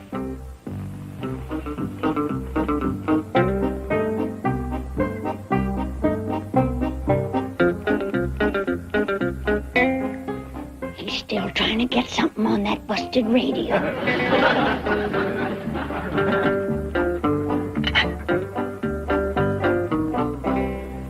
He's opened up the front of it. That sweet boy. He's fixing it for me. In the dark? He wants it to be a surprise. Let's not spoil it. Granny, that's mighty nice of him. But he ought to be out looking for the cat burglar. He's liable to lose his job. Ow! I got you. Now let's go. Ow! Ow! Let go! Help, Granny, I caught the cat burglar. Hold on, young fella. Ellie just caught the cat burglar for you. Forget about that busted radio. You sweet boy. I caught him dead to rights, Granny. He was opening up your nightgown drawer. He was? Yeah. Hilda had her kittens in there again. Ain't there no place you varmints won't go for cats? Cats? Take him in, too, Mr. Detective. You bet I will. You're coming to headquarters, cat burglar. Did I hear somebody say the cat burglar was caught? Yep, Ellie nabbed him, and this fine young detective is taking him in. Well, by George, I had a feeling it'd strike here. That's why I insisted on spending the night. Hey, everybody, I caught the cat burglar! Mr. Drysdale, I found him skulking around your backyard, so I threw a blanket over him, and here he is. But Jethro, I caught the cat burglar. Well, then, who's this? Miss G, you let Jethro carry you all the way to my house. Why didn't you say something? Chief, you foolish man. Put her down, Jethro.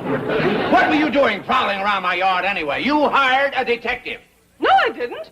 And who are these? They got away. Sure thing, huh? Pushover, huh? Piece of cake, huh? Oh, shut up and quit rocking the net.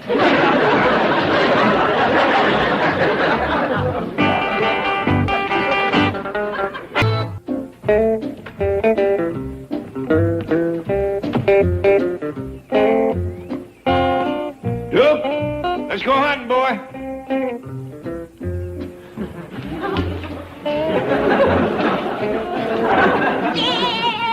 Good news. Ellie Mae's getting married. What did you say? Your daughter, Ellie, she's getting married. When? Don't know exactly. Could be any time. Well, who's she getting married to? Don't know that neither. Could be anyone. How do you know she's getting married at all? 'Cause the signs point to it. What sign? All of them. First off, I heard a dove coo just as I broke an egg with a double yolk. Well, Duke and me is going hunting. And then I dumped out the coffee grounds, and they fell in the shape of a heart. Come on, Duke. And then I seen a white butterfly inside the house. I know you set a great store by them signs. I didn't depend on the signs. I waited for proof. I seen the ring. Ellie Mae's wearing a ring? No. The smoke ring from my soap kettle fire. Well, come on, Duke. It floated right up to Ellie's bedroom window. Well, I'm glad you waited till it was a positive for certain thing. Oh, there's no doubt about it. She's getting married sure as a goose goes barefoot.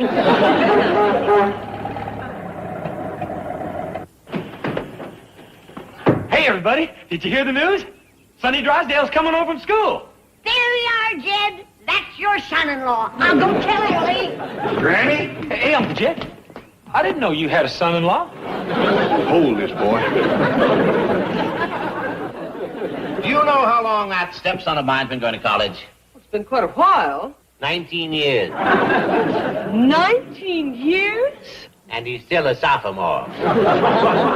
He's been in and out of every college east of the Rockies. The oldest undergraduate in history.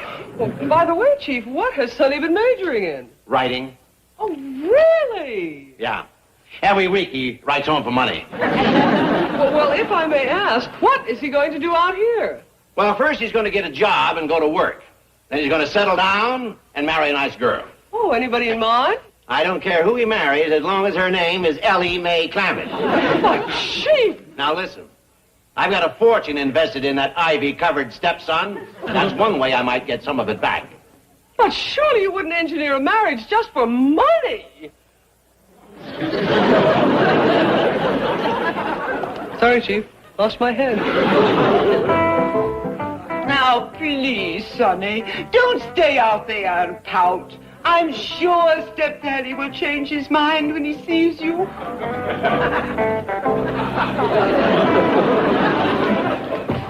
Oh, my precious baby, don't be bitter.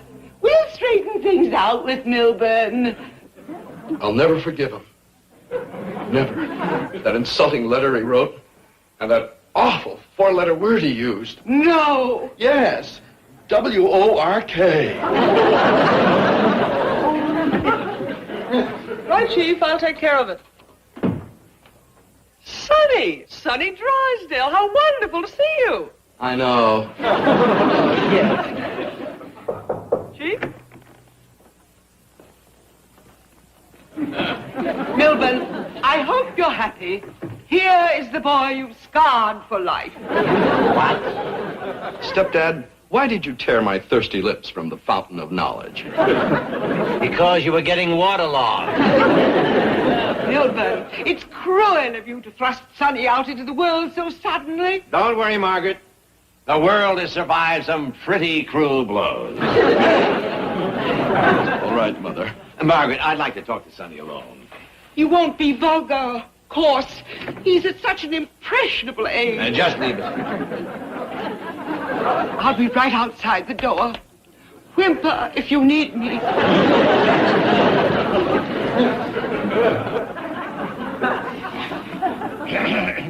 Now, look, Sonny, I want to be fair, but how can a college education go on for 19 years? Well, you must realize, Stepdad, that athletics take up a lot of my time. Athletics? Yes, there's baseball, basketball, football, hockey. Really? You? Of course. I go to all the games. Sit down. Now, look, Sonny. This is ridiculous. I've been calling you Sonny ever since I married your mother. Now, what is your real name? Adonis. Now, look, Sonny, I've got some real good plans for you. Really? Have you? Yes. Have you ever thought of getting married? Oh, I've been to a number of girls. No, I don't mean that college boy stuff. I mean really settle down and raise a family. Well, I plan to someday, but I can't get serious now until I finish my education. Well, you've just finished it, so start getting serious. But, Stepdad, I can't woo just any girl. Don't worry. I've got one in mind who'll be just right for you. Oh, have you really? Yeah. What's she like? Gorgeous, lovely hair, exquisite face, magnificent figure, breathtakingly beautiful. Oh, we're a matched pair. Oh, I know we're going to be so happy together. Yes, but first you're going to go out and get a job and go to work. Ooh, Stepdad, you've ruined everything. Mother? Mother? Mother? All right, now, let's take it from the start.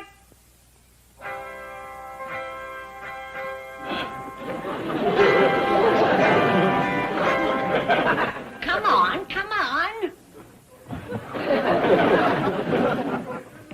Ellie Mae, you're rehearsing for a win, not a foot race. Now do it again. Granny. Rehearsal's over. Here you are, Uncle Jed. I've been taking off your part for you, giving away Ellie Mae. Well, thank you, boy. Heck, I'm glad to give her away. Sonny Drysdale's dumb enough to take her. We'd like to Here, stop that. Jeffro, take this back upstairs and put it in my closet. Yes, sir. Boy, if he marries her, he ain't just dumb, he's squirrel bait. Come back now. One of these days, I'm going to give him a good whooping. You mentioned to feel the same way about your granny. Just what did she tell you? Well, she said I was going to marry up with Sonny Drysdale just as sure as ants on a picnic. To stop that little woman is like trying to poke a cat out from under her porch with a wet rope. Well, she said she checked every sign, and there just wasn't no two ways about it. I'm going to marry Sonny Drysdale. Uh-huh. I hope she remembered to tell Sonny. Gee, Mrs. Drysdale and Sonny are back. Well, then. Now, look, Margaret, the boy's going to work, and that's that. So let's not have a big emotional scene about it. Don't worry, that's all over. Nothing clears the air like a good cry. And Sonny's had one.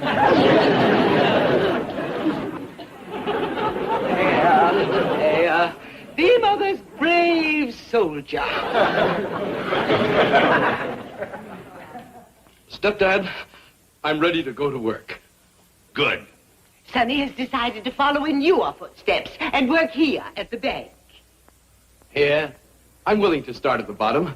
You can make me a vice president. How soon can he get to be president? Oh, just as soon as I can get my name off the door. Oh, I don't expect to have this office. I want something really nice. I've got something really nice for you. And it's big. Big as all outdoors. In fact, that's what it is. All outdoors. You're going to be a door-to-door salesman. Oh, no! You're jesting. No, I'm not. I got him a job selling adorable beauty products. Melvin, how could you? Well, it wasn't easy. I had a lien on the president of the company, threatened to foreclose his mortgage.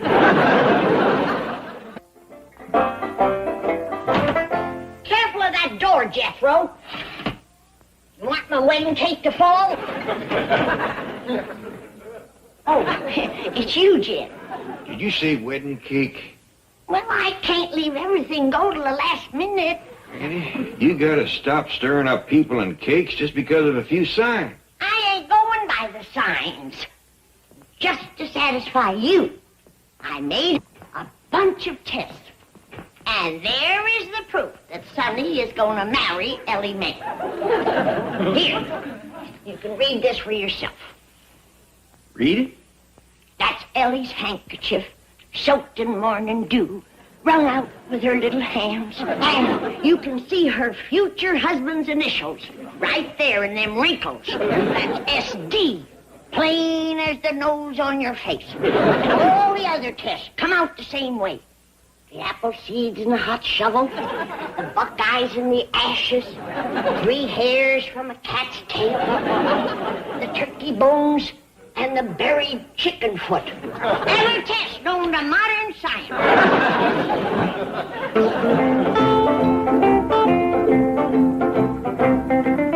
Gee, Mother, I feel so discouraged. No, dear. We've been to 5 houses and I haven't sold a thing. Well, Sonny, maybe it's not enough just to drive up in front and honk the horn. Are you suggesting I knock on doors? No, of course not. Perkins can do it. Perkins, why have you brought us to the Clampetts? Working our way down the street, it's the next estate. Oh, yes. And next is our house. Let's go there directly, Sonny, and I'll instruct the servants to buy anything you say. No, Mother. I want to try here first. Perkins? No, Perkins. I want to go to the door. Sonny, not here. These are the Clampetts. You know, those dreadful peasant people. Remember? I remember Ellie Mae. Wild, unspoiled wood nymph. She'll buy my beauty products. She'll buy anything from me. Perkins, my sample case. I'm going with you. Mother, I'll do this myself.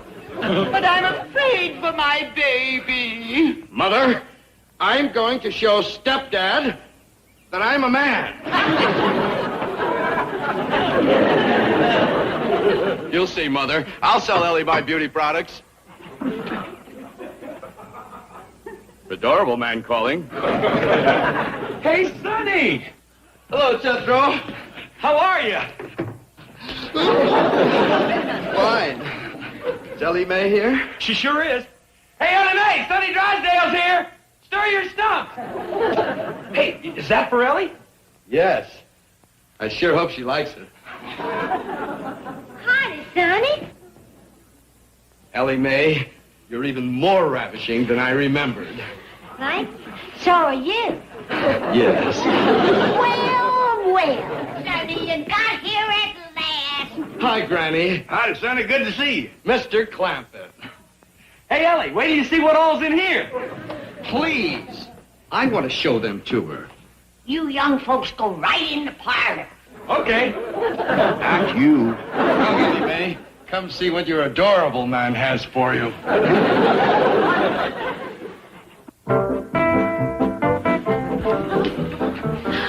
Sonny, I've never seen so many pretty things.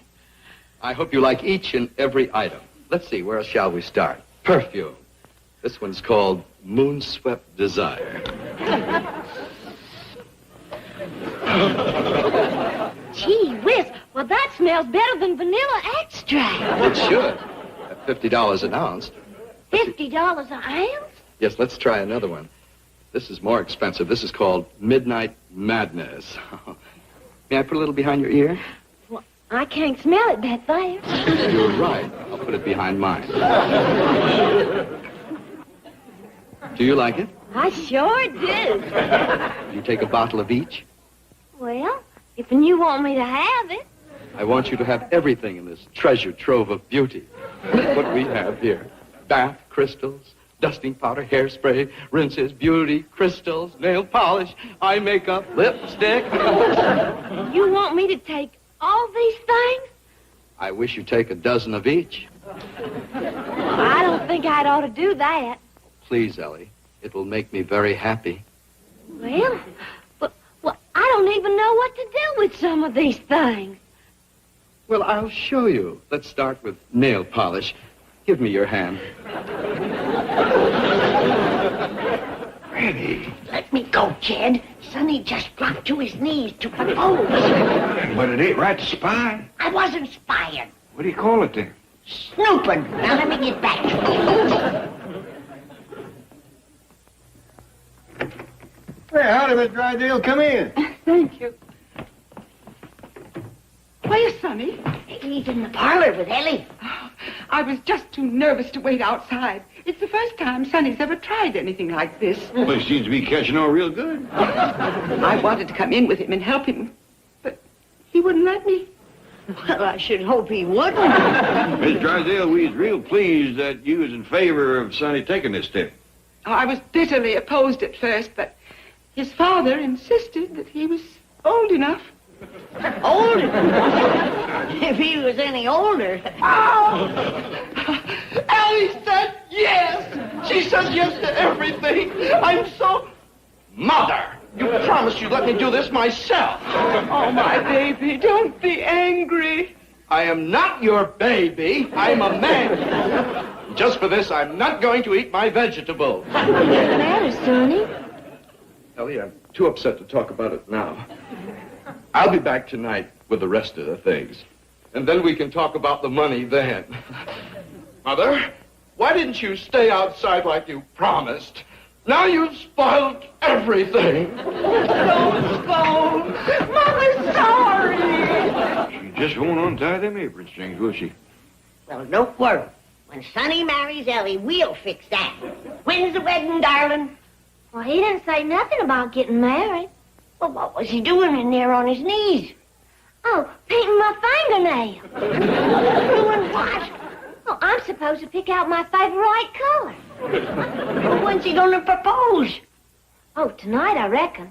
That's when he's fetching back the rest of my presents. Chief, the president of Adorable Beauty Products is on the phone. Now, don't tell me he's fired the jerk already. Tell him I'm out of town. Sonny sold a $1,000 order. What? The first customer he called on. Van? Milburn. Oh, what'd you expect? He's my son. What's the difference? I raised him, educated him. He's got my... I'll call you back. My boy just walked in. Congratulations, Sonny. Yes, congratulations, my boy. I had no idea the business world was such a pushover.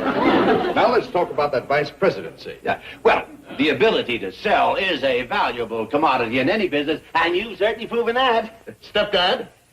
Yes, son. Just make me an offer. Well, I suppose if... Considering... Can we discuss it? Oh, all right. Just sit down. Sorry, Chief, another phone call. Not now. I'm talking to my son, the super salesman. And it's Mr. Clampett.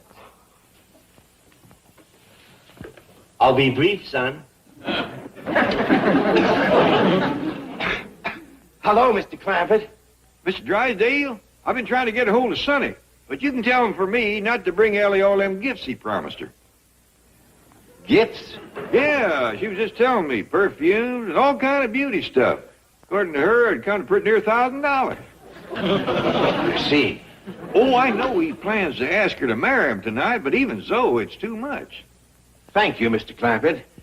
Goodbye. You've just wasted 68 seconds of my valuable time. Now let's have some action. Oh, my Sonny. You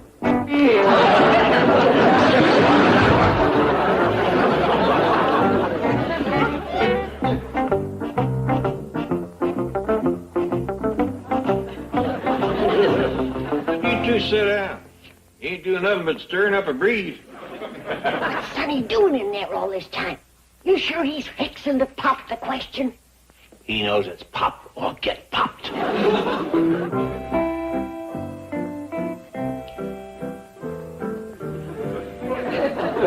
Ellie Mae, this is going to be a terribly difficult thing for me to ask you.